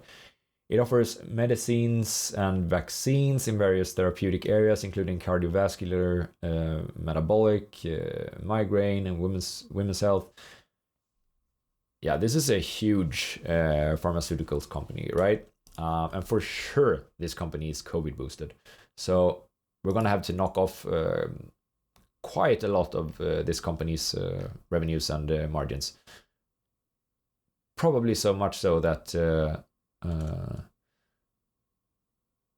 that we will not want to invest in the business anymore. But let's see. Okay, what could be something normalized here? For sure, something happened here. I'm not sure what, but and something happened here, and that was obviously their COVID vaccine.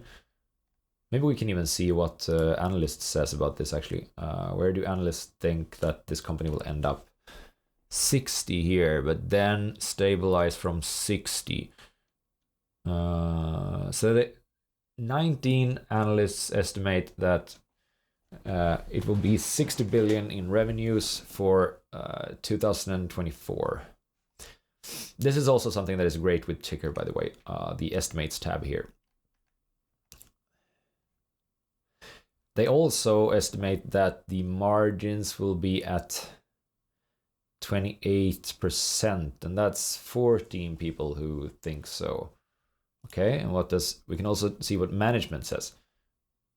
Okay, so management is guiding for that sort of revenue as well. That, I think, is very important. This definitely in an analysis like the one we're doing now, where we're short on time, management estimates they're really important. We're going to use them. So 60. Let's see, 60 million. 60 billion. 1, 2, 3. And what did the analysts say? Oh, they said 28% margin, right? Yeah. Yeah, so maybe 69%. Let's see if we'll get back to those.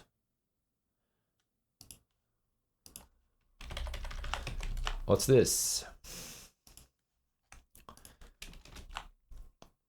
TTEC Holdings.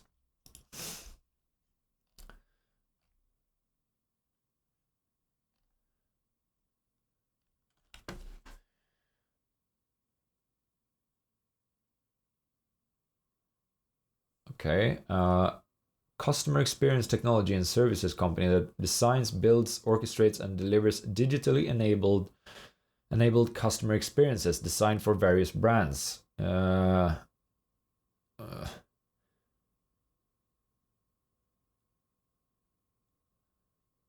Yeah, sounds like I'm gonna have a circle of competence problem here, but maybe not if it's really stable, which it actually does look like it is.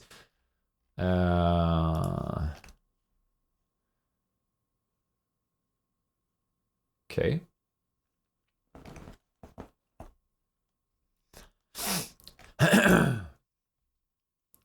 It wasn't too shorted, right? 3% short.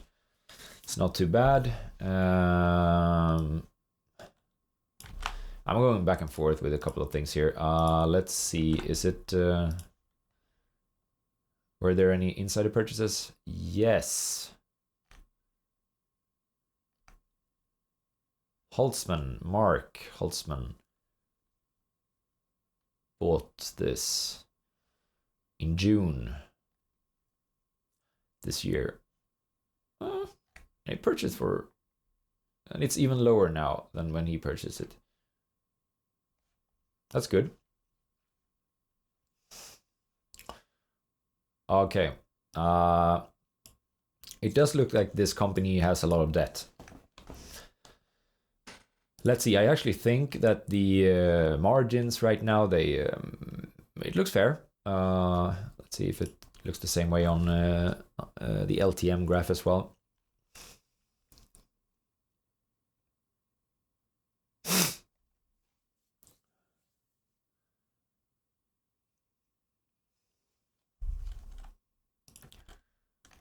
Whew, that's smooth. That's really smooth. When it comes to sales, and the margins, they peaked out here, and they're like, this is bottom margins. That's really good. Of course, this is probably something to do with COVID in some way. And I actually think that these margins right now, they're probably too low. I think an 8%. Okay, maybe not 8%, but 7.5% maybe could be reasonable for this company. Let's see. 7.5%. Okay, but if it has 7.5%, and if it has this much in revenues, let's see, where does that end up?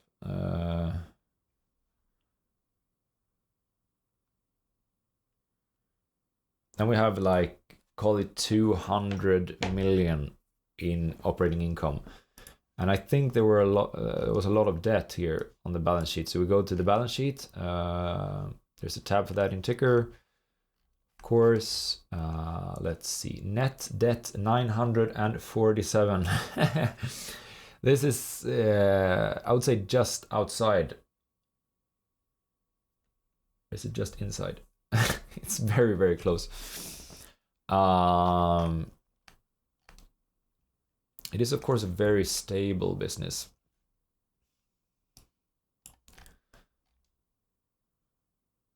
They've never had negative operating margin, essentially. This one is not correct, is it?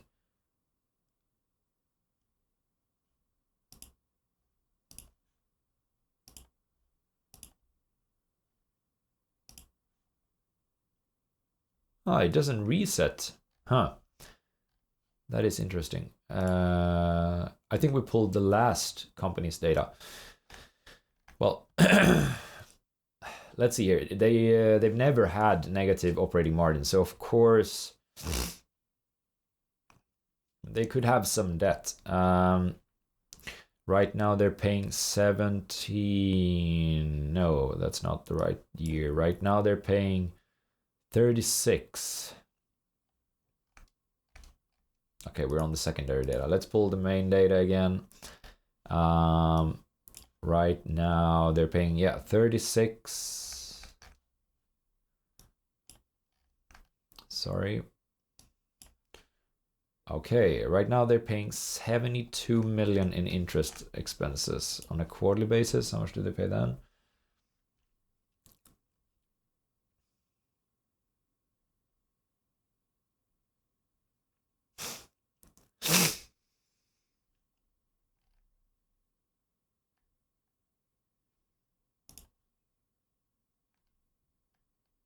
It's only increasing, so I would say that their interest expense for the next, this is on a quarterly basis, the last quarter. So on a yearly basis, they might pay like 80 million. And how much do they earn again? We said 190, maybe 200 in operating income. Okay, so they probably will not have too much of a problem to pay that off, though.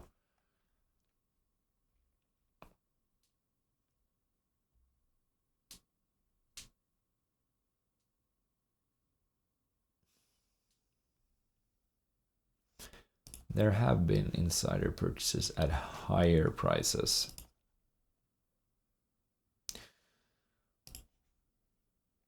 And the company looked really stable.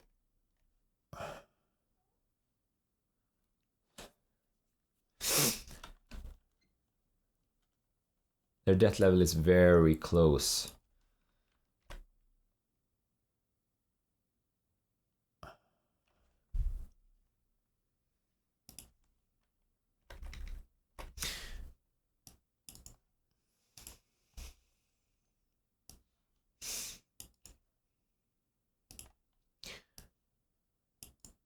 Okay, so this could be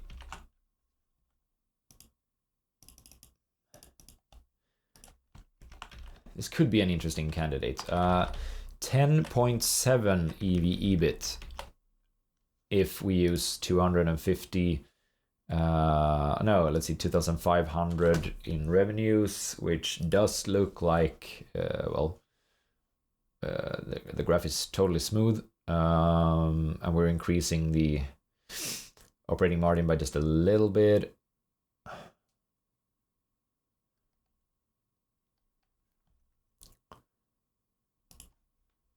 So we have 7.5% in operating margin. We have 2,500 in total revenues. That gives us an EV/EBIT of 10.7. Let's it's not too shorted. It doesn't have unreliable earnings. It's it's just on the threshold for too much debt.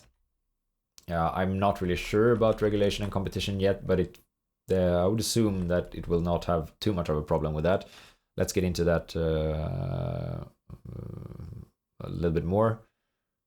But first, let's see if we can exclude it based on this. So what we're going to try to do, maybe I didn't even say this in the beginning of this video, is that I'm going to buy this portfolio for 2024. I'm going to sit on these stocks for a year, and then hopefully, if you like this video, by the way, if you've stayed this long, you must like it at least somewhat. So then please hit the like button. That would help me out a great deal.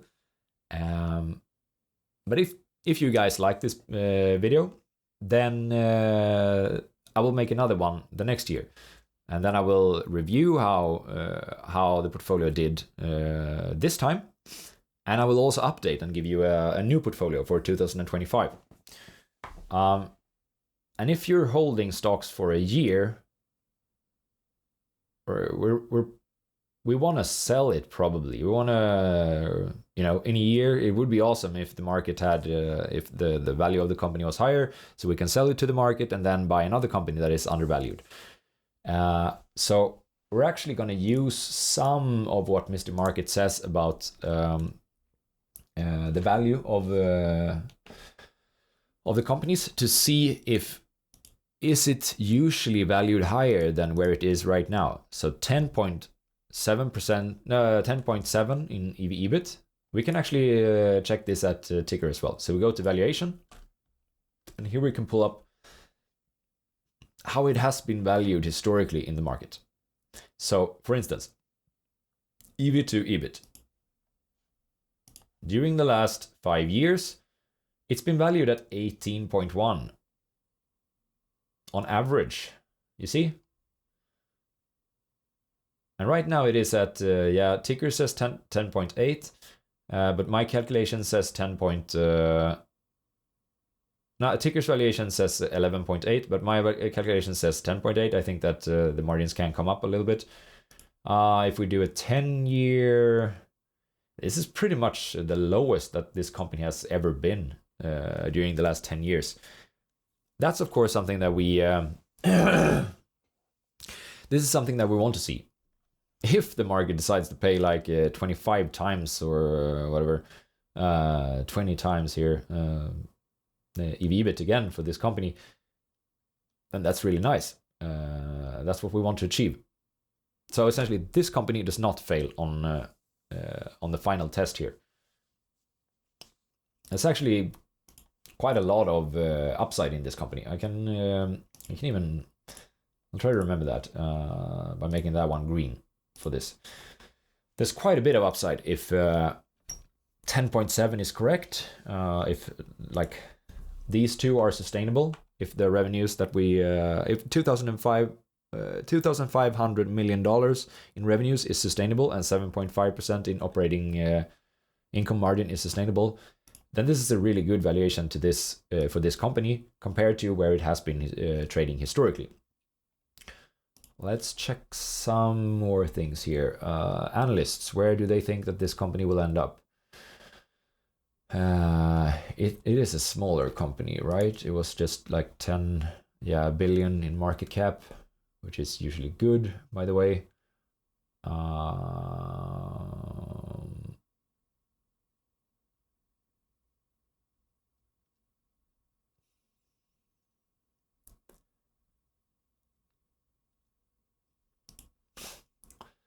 No, estimates, that's right. Does management say anything? Okay, they're guiding for lower than what I said here. But they're guiding for higher EBIT.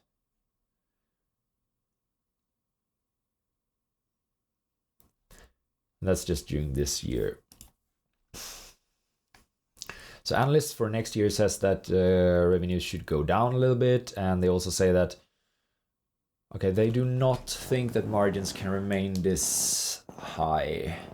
So what I'm gonna do here is I'm not gonna argue with the with these estimates.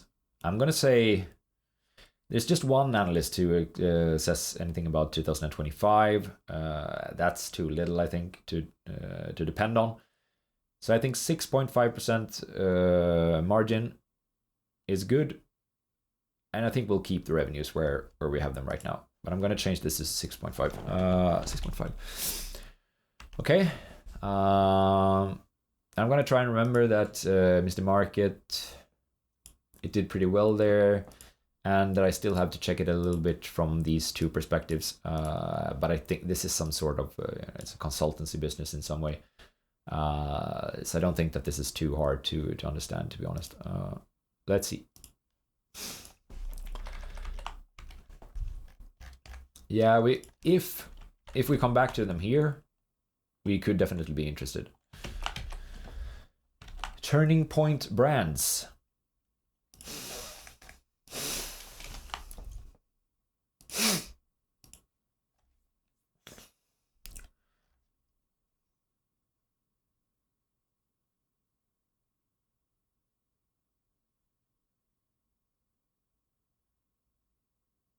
Okay, what is this?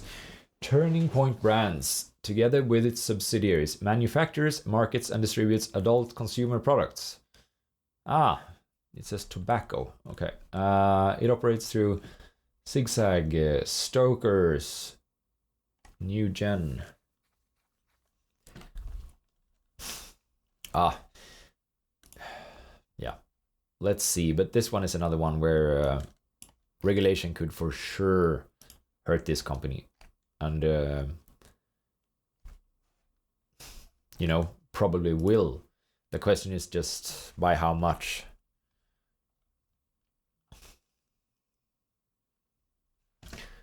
Actually, let's check it out on Market Screener as well. It could be interesting if this company is a little bit more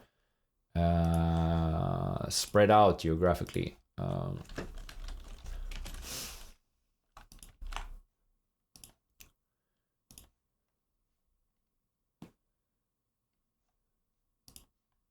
So here we can see the segments, sales per region. It's all in the US. That's not good from the regulation perspective, because if the US decides to regulate ZUMZ products is 46%. What is that? ZUMZ.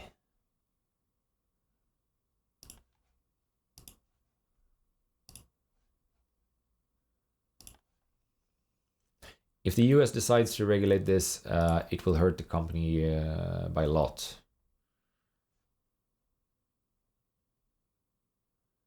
Our business. Our brand. Our business. What is this?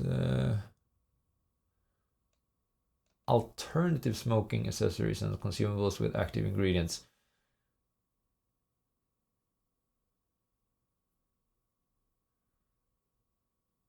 Zigzag. I want to know what this zigzag is. Okay, yeah, here we go.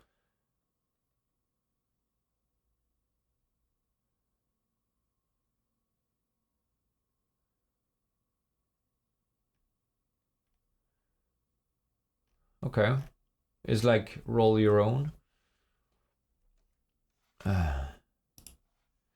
Not that I like encourage these types of products, but like I don't know if we should discuss the moral issues behind these, but I probably wouldn't give these companies money if they decide to issue more shares. But if I can get their dividends, maybe I can, plow that money into something that does better things to the world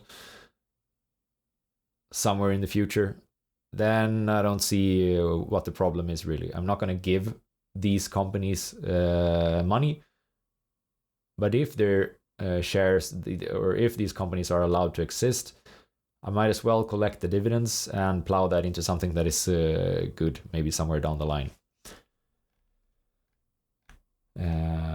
So that's where I stand regarding this stuff. But then again, this is of course a risky business to be in, because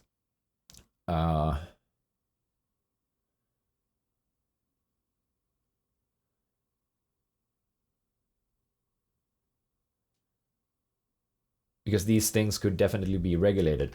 But okay, this is pretty good. They have this. It's like snus coming from Sweden. This is nicotine. They have snuff, and they have some roll your own stuff. And these are all like brands. That's good. Zigzag, Stoker's, New Gen. Oh, New Gen lost a ton during 2021 to 2022.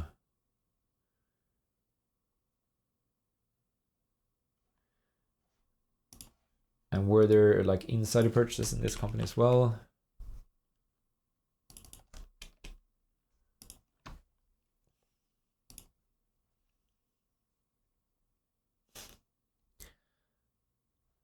Okay, some insider purchases here. Chairman and CEO, that's good. Of course. But the price that they paid was, you see here, around 21. And now it's at 26. Okay, it's not that big of a difference, but there is definitely a difference. Okay, now I see that I also have to check the debt of this company. So, as you can see, it's not always as structured as one would hope. Let's see, it's not too shorted. Let's get back to our filtering process here. It's not too shorted. Unreliable earnings, no, definitely not. Like they're obviously selling like addictive products, and customers keep coming back. Yeah, and I think that the margin that they have right now, that should be kind of fair. 90% margin, like 410 in 410. Let's say okay, 22. No, that's a little bit too high maybe, but 19. They're still going to be on top of this list. Unreliable earnings, no. Too much debt. If they have 19% margins and 412 in revenues, where do we end up? 80, about 80 million. And how much debt do they have?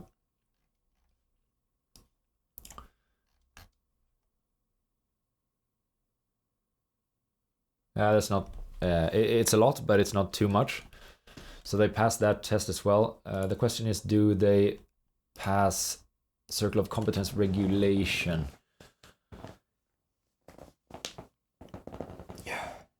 I mean, I do not think that snuff and the like alternative tobacco products that they will be regulated in the same way. I do not think that they're nearly as problematic for people. In fact, I know the two doctors that I know myself, they both use not that I'm recommending it, but they are. So I think that it's not as problematic as smoking is, of course. So I'm not really sure. Circle of competence, it's yeah. Competition wise, these are very slow moving, really slow moving industries. And the EBIT is at 9.5 if these things are correct here. It's pretty good, I would assume. Let's see. Valuation.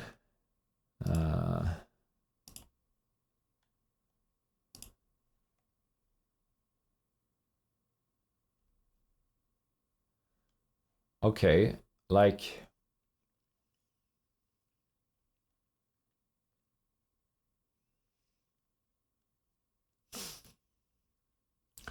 Yeah, 9.5 is about the lowest that this company has ever traded. It's 8.4, I think, is the lowest. Usually trades higher than that. So there's upside. And it will not get disqualified due to no upside in multiple. There is upside in the multiple. Okay, let's see what maybe analysts are saying and the management. Management is guiding EBITDA falling. And the analysts, 3 analysts are guiding falling revenues. Okay. And guiding margins higher than what I said, correct? But I want to err on the side of caution here. And it does look like people think that the growth here will be negative, so I'm going to assume that as well. Lowest growth, 2%. We say 2% here. I'm going to say minus 1%. But still, this company score is pretty damn high. So, yeah. I actually think that we might have found ourselves one investment here. I like it that they have the roll your own, which I think would be the one that is most I think could be hurt the most by regulations. That one is at least just half of the business, and then these two make up the other half. And this was snuff, and this is sort of snus, I think, which I do not think will be regulated as heavily.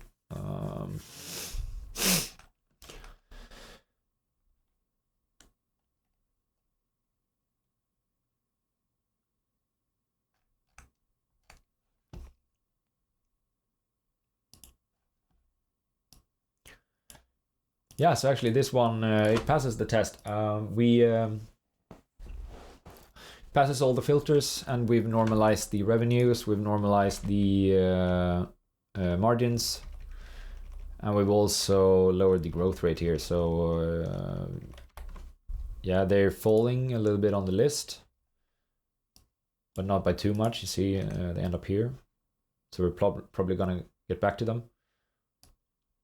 Yeah, so let's see. Maybe that was the first one that could fit in the portfolio. We don't want to fill it with these types of companies, but if we have if we have, because obviously there are like regulatory risks for a company like this, but if we have a portfolio of 10 stocks, yeah, I don't see why we couldn't pick one. I don't see why one of them could not be a tobacco company. PAM Transportation Services.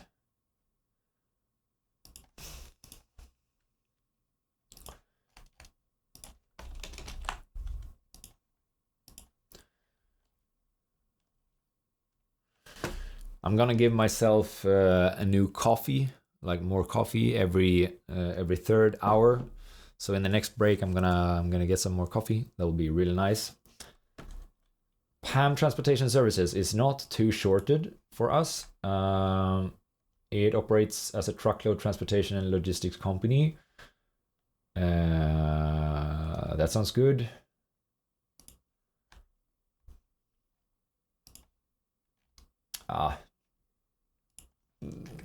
All of the transportation companies, they're just earning way too much right now compared to what they usually earn.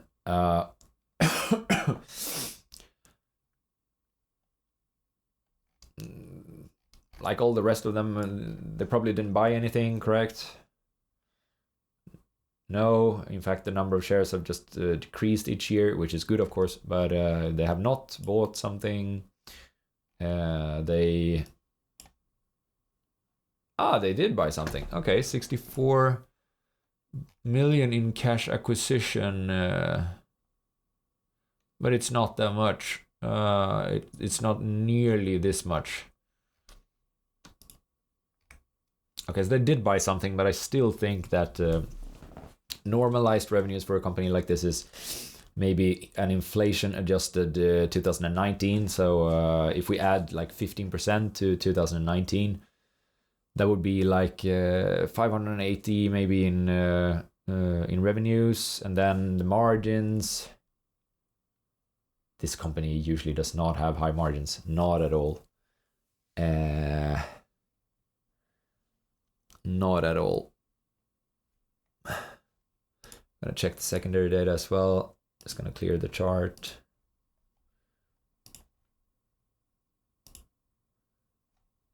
Shoop, back to 88. Very nice.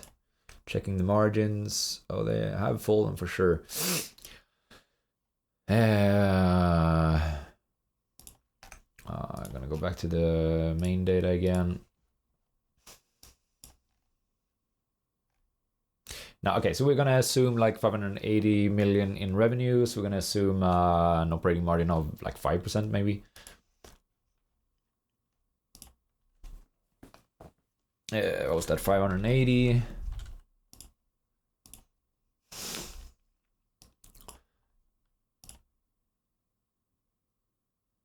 What did I say? Did I say 5%? Yeah. I mean, they're taking a huge hit during the financial crisis. Over a full cycle, more than 5% from this company? No, I don't think so. 5%, this will probably ruin it for this company. But yeah, that's it. Bye-bye. Shift Group.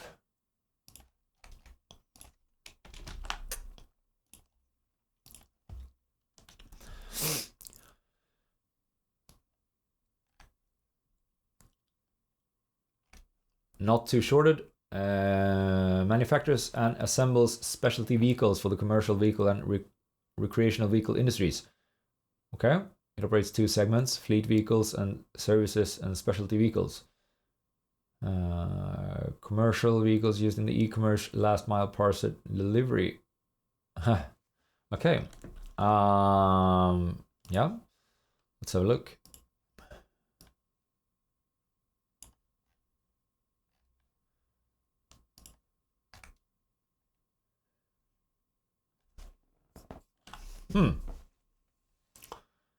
Okay. Incredibly cyclical company. I think it's almost like I do not want to guess where this company will end up. I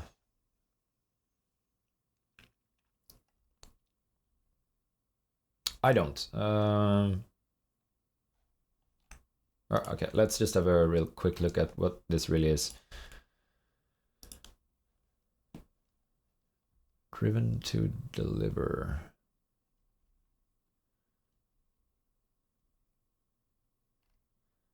Shift into high gear. Nimble forward momentum, purposeful innovation. Yeah, they're selling some sort of trucks.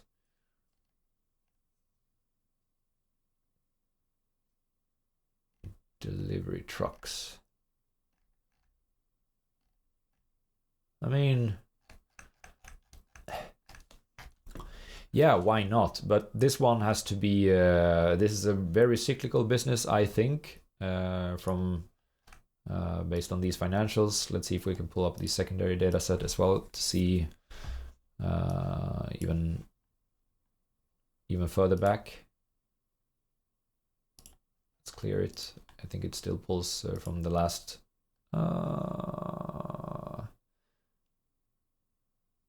Is this correct?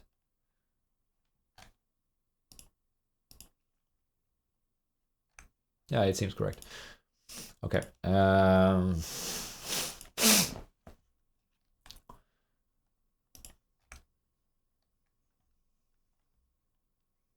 Okay, so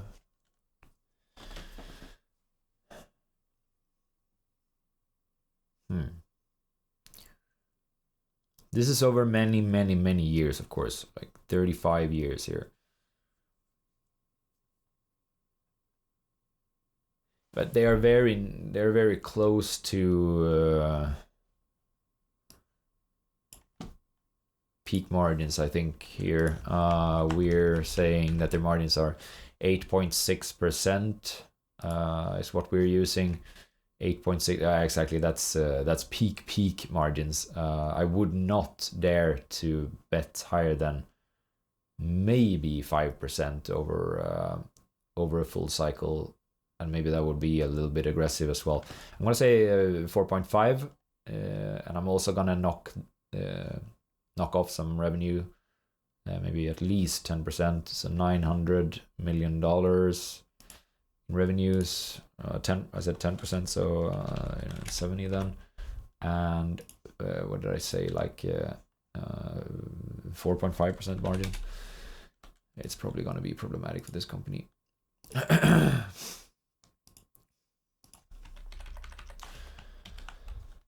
Altria Group. I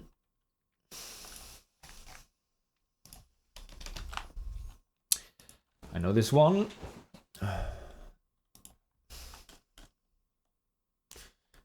This is a tobacco company, of course. Sell smokable and oral tobacco products. Marlboro. Let's see if we can get segments for this company as well. Because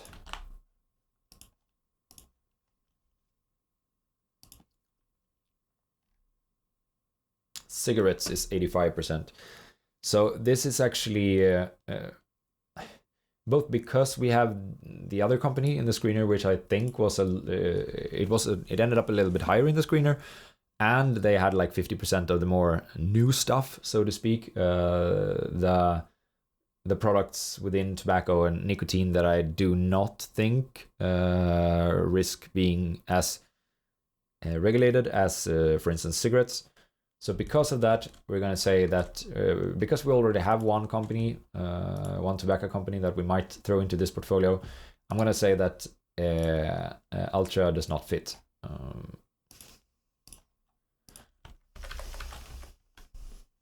And that's due to the problems with regulations.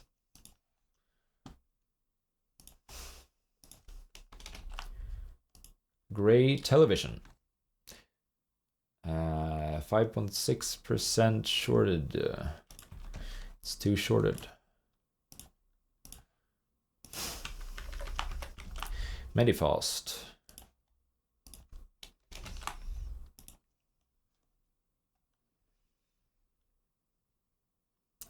Oh, 17% shorted. We're gonna stay away. Or should we try and squeeze them maybe? No, we should stay away. It's too shorted.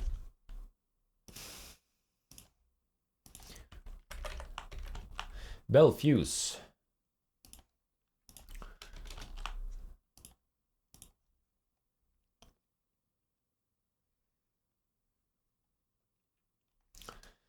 0.1% shorted. That's better. Bell Fuse designs, manufactures, markets, and sells products that are used in the networking, telecommunication, computing, general industrial, high-speed data transmission, aerospace, e-mobility industries, the People's Republic of China, United Kingdom. Oh, yeah, it sounds like this could well be outside of my circle of competence, but let's see.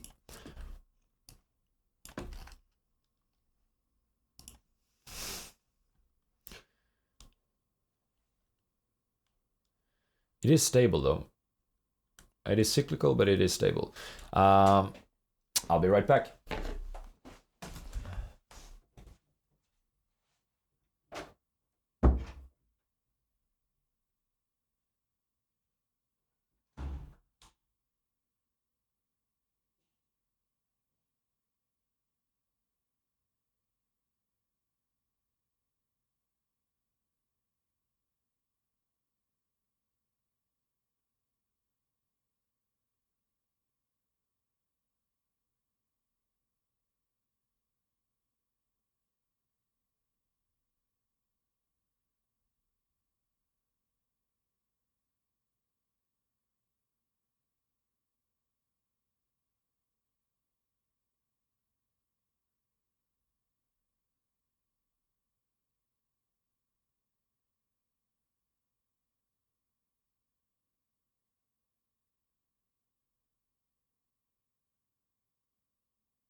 Just gonna grab that coffee real quick.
All right, where were we?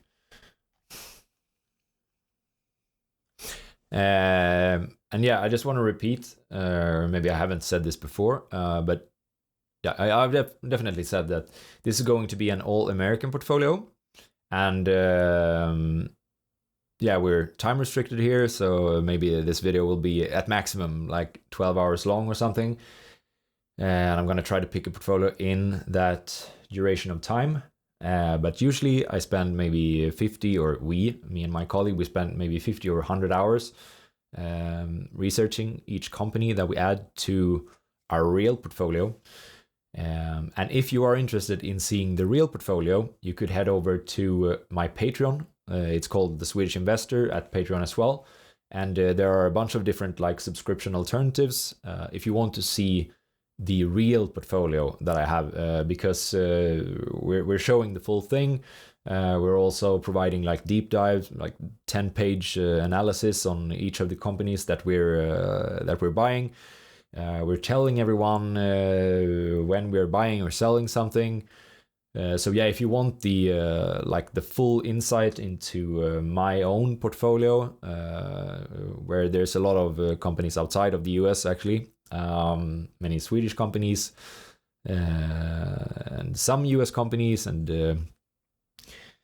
there's also some Finnish company, and yeah, there are companies from all over the globe. If you're interested in seeing that thing, where I invest my real money, head over to the Patreon. Okay, let's continue here. And actually, I will invest some of my own money in this portfolio as well.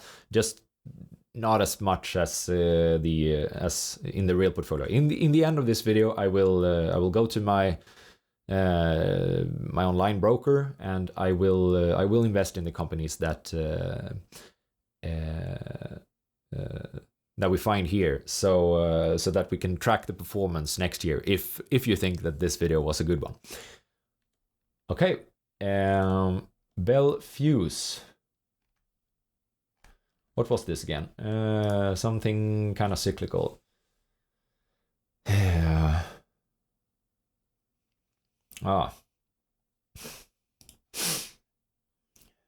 something that might not be within my circle of competence.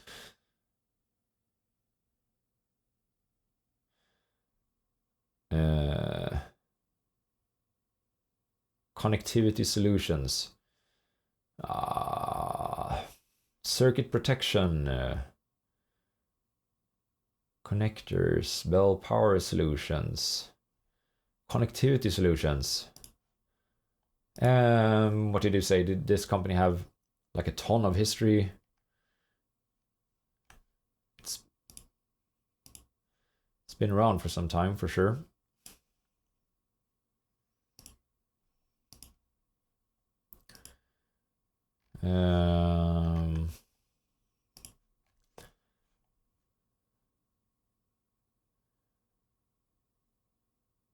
And it is growing, I mean, steadily.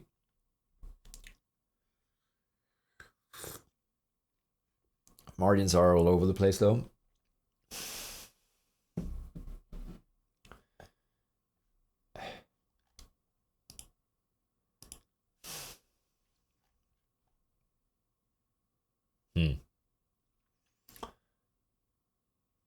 Okay, yeah, that was the alarm that I have set on once each hour. But I already have my break, I think, so let's continue for another hour here. Yeah.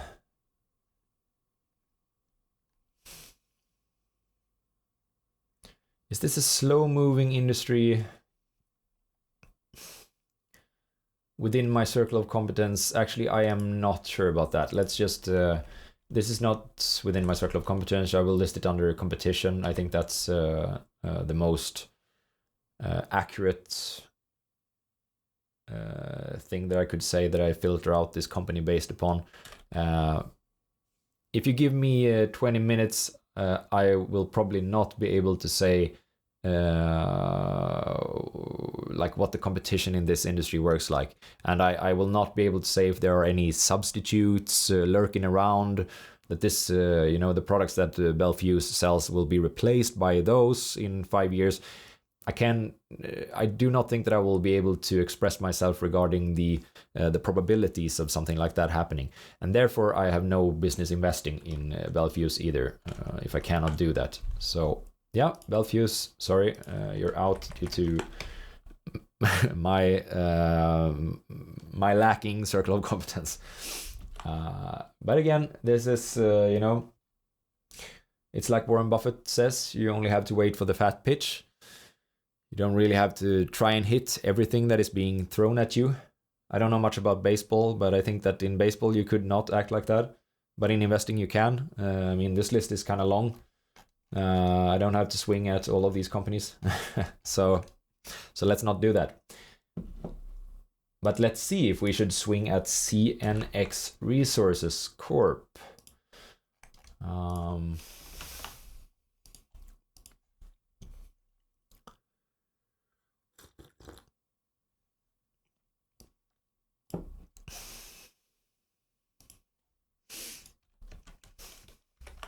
We should not.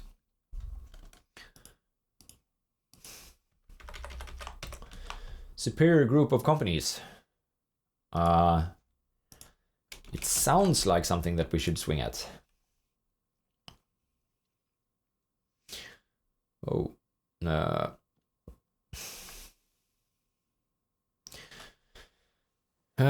manufactures and sells apparel and accessories in the United States and internationally. It operates through three segments: branded products, healthcare apparel, and contact centers.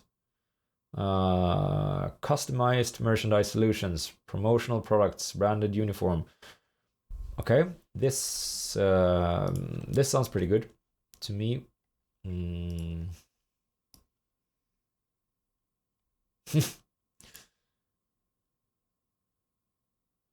It has done really, really well. If we look at 10 years, like, whoa, it looks really good. What about the margins? Okay. They're taking a hit here. Did they do that in the financial crisis as well? Yes, they did.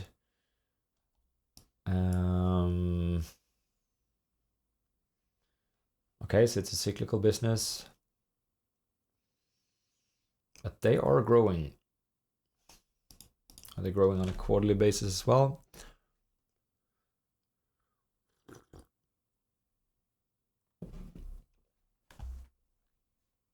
This could be some sort of like reversion to the mean bet, I think.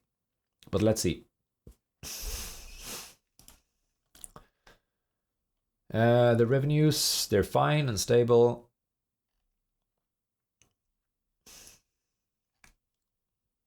But the margins have been trailing down. I think this pattern is kind of common for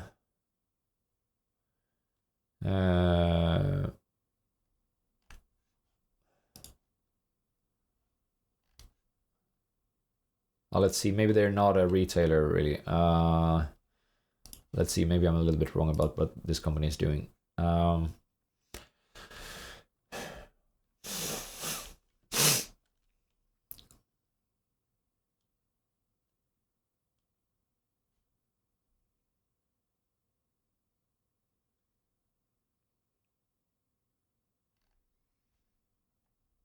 Okay.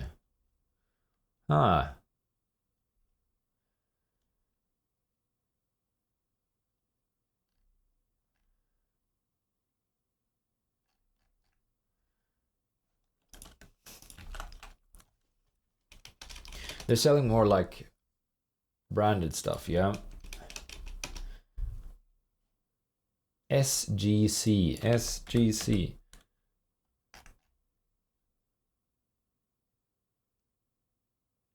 Come on, Insiderscreener. Thought you had my back.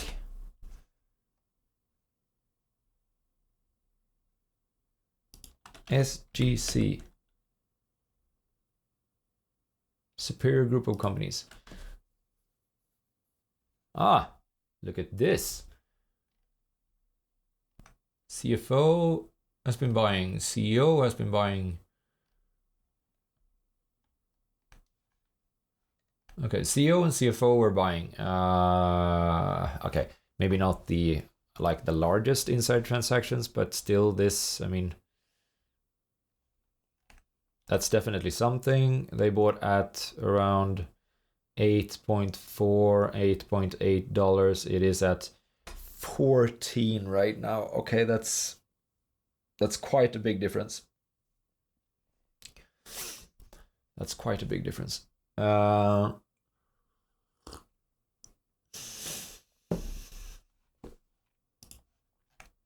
It does look like the stock has rallied recently.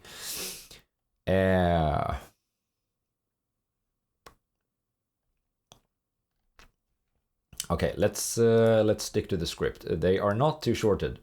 Their earnings are not unreliable, correct?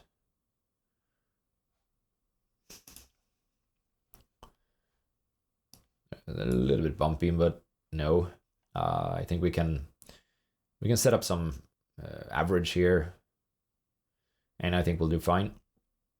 So no, not unreliable earnings. Okay, in fact, let's try and do that. Let's say that it looks like it's kind of cyclical. I'm not really sure of why so far, but I would not want to assume that these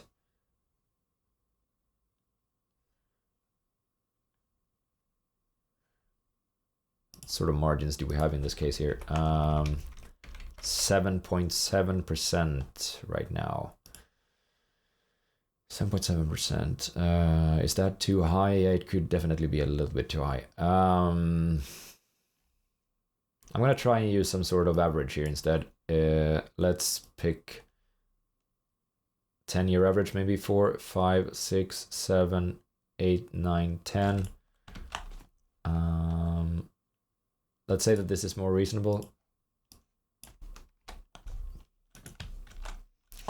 And the average there is 7.5. Okay.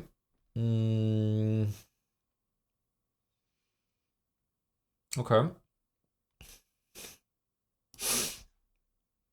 And if the margins are 7.7, what did I say? 7.7%, 7.5%, and the operating the revenues are like where they are right now, 7.5% times like 580.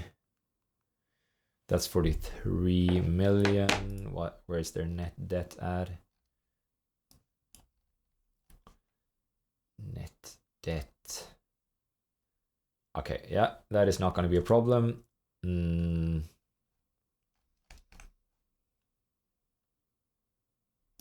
Because I think that this company is passing all of these. Not too much debt. This company is not going to be regulated.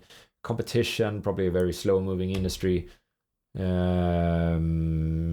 Market, okay.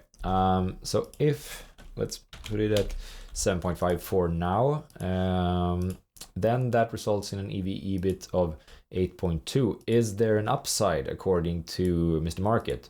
Are they usually valued higher than EV/EBIT 8.2? I would assume so. That's very, very low. EV/EBIT of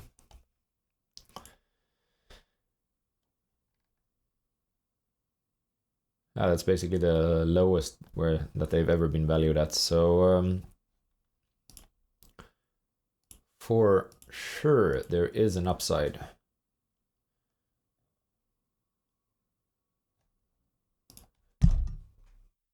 Jesus. Yeah, no, for sure there is an upside here. According to Mr. Market, if this is correct. So I might want to do it like that. Just to remember that.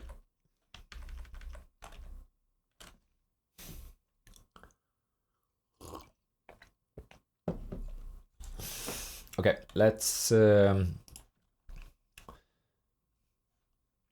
check out Market Screener.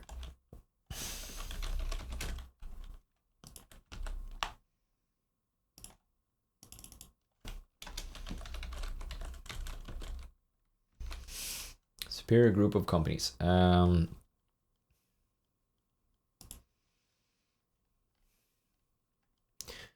They have branded products, they have healthcare apparel, and they have contact. They have branded products.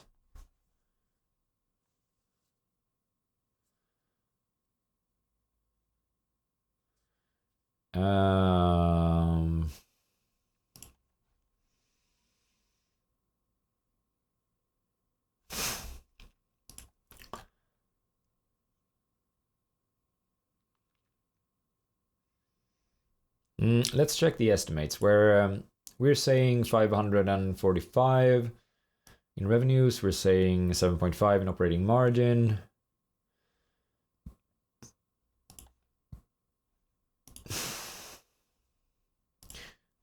Any management guidance?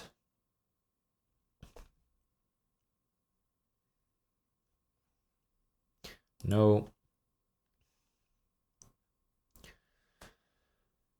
And not too many analysts following this company. Of course, it's very small. One analyst or two analysts saying that it will end up at 566 the next year and an EBIT margin of 4.5%. But then one is saying that it will get a 6% margin again.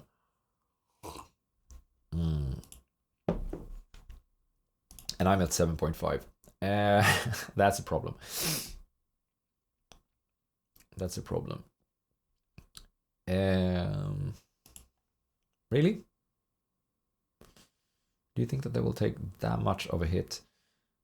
I'm not sure that any of these numbers represent a normalized, like a normalized condition for this company.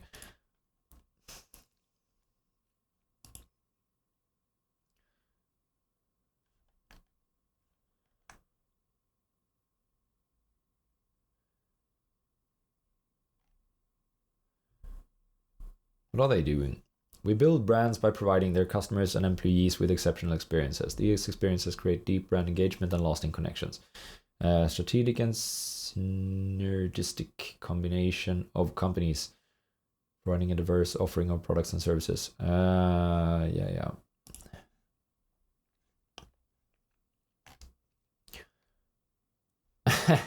Why is this one listed first when this is like 60% of revenues? Are they 66% of revenues? Are they very, very different in how profitable they are? Actually, okay. Let's go to the filings. Go to the last quarter, 10Q here, and see what they say about the segment. Segment.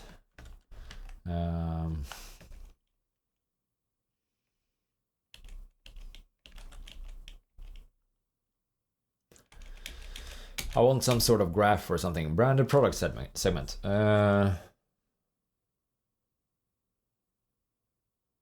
following table presents disaggregated revenue by operating segments by the for the period presented in thousands. Branded products fell a little bit. Let's see, year on year, but for a quarter here, for the third quarter. Contact center segment. Is there a difference in I wonder if they list how profitable these segments are.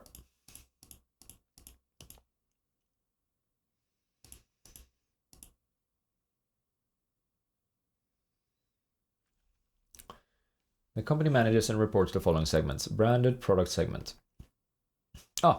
Let's see. Following tables set forth financial information related to the company's operating segments. Q3.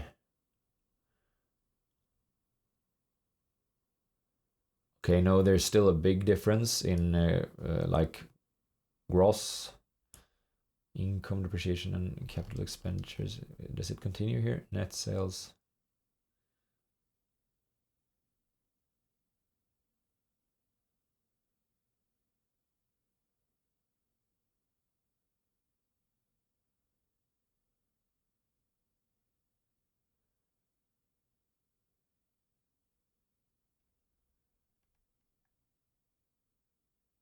Oh.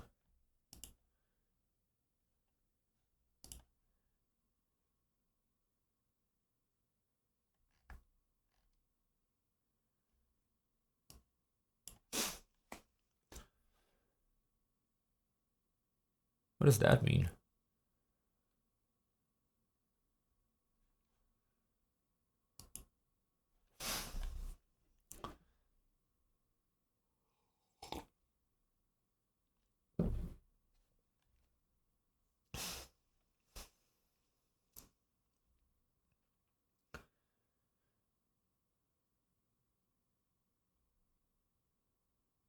But as for the 3 months ended, okay, that was 2022.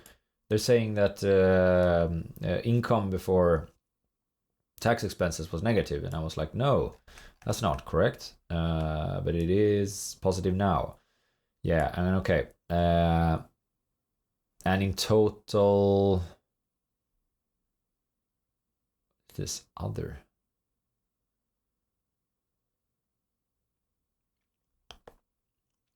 Yeah, I don't know. For sure, it looks like branded products is the biggest segment, both in terms of sales and in terms of, profits.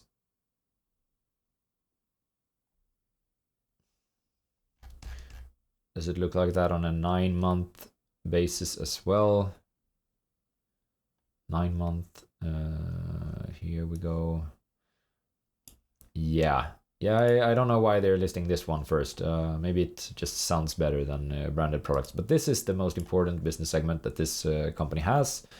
It is, let's see, 66% of revenues, and I think it was almost similar, at least, for the profits. What is this? Designs, manufactures, and delivers award-winning branded merchandise. The industry's most award-winning branded merchandise agency.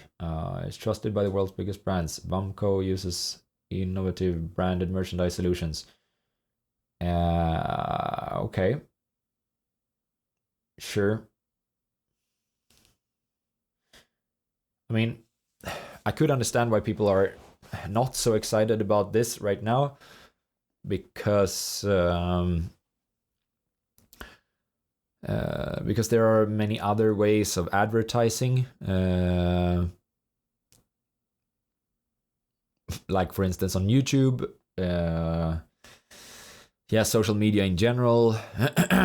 Maybe people think that this is a dying industry. I think it does have some problems in terms of competition. These companies have some sort of they have some problems for sure. But do I think that this company will earn money in 10 years from now? Or that competition will ruin it for them? No, I think that this company will earn money 10 years from now. Maybe I should bump down the operating margin here a little bit as a punishment for that. Let's see if we put it at 6.5. What happens then? I think actually that these are just too high. 9.4%. That is not. It might have been that right then, but it's just too high. Yeah, then it is EBIT 9.5, but I still think that there was some upside. Correct. Quite a lot of upside, actually. 14, even if you remove this. Or yeah, there's some upside for sure in the multiple.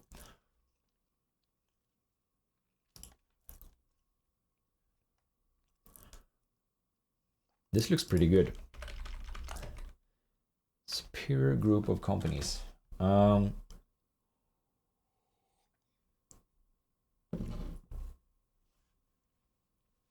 What else do we want to do about this company?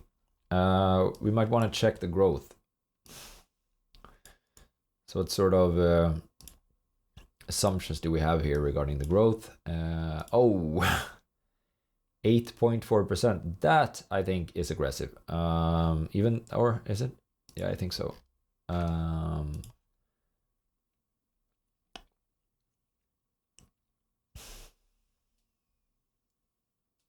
Yeah, I mean, based on, let's see if we pull up rolling 12 months as well.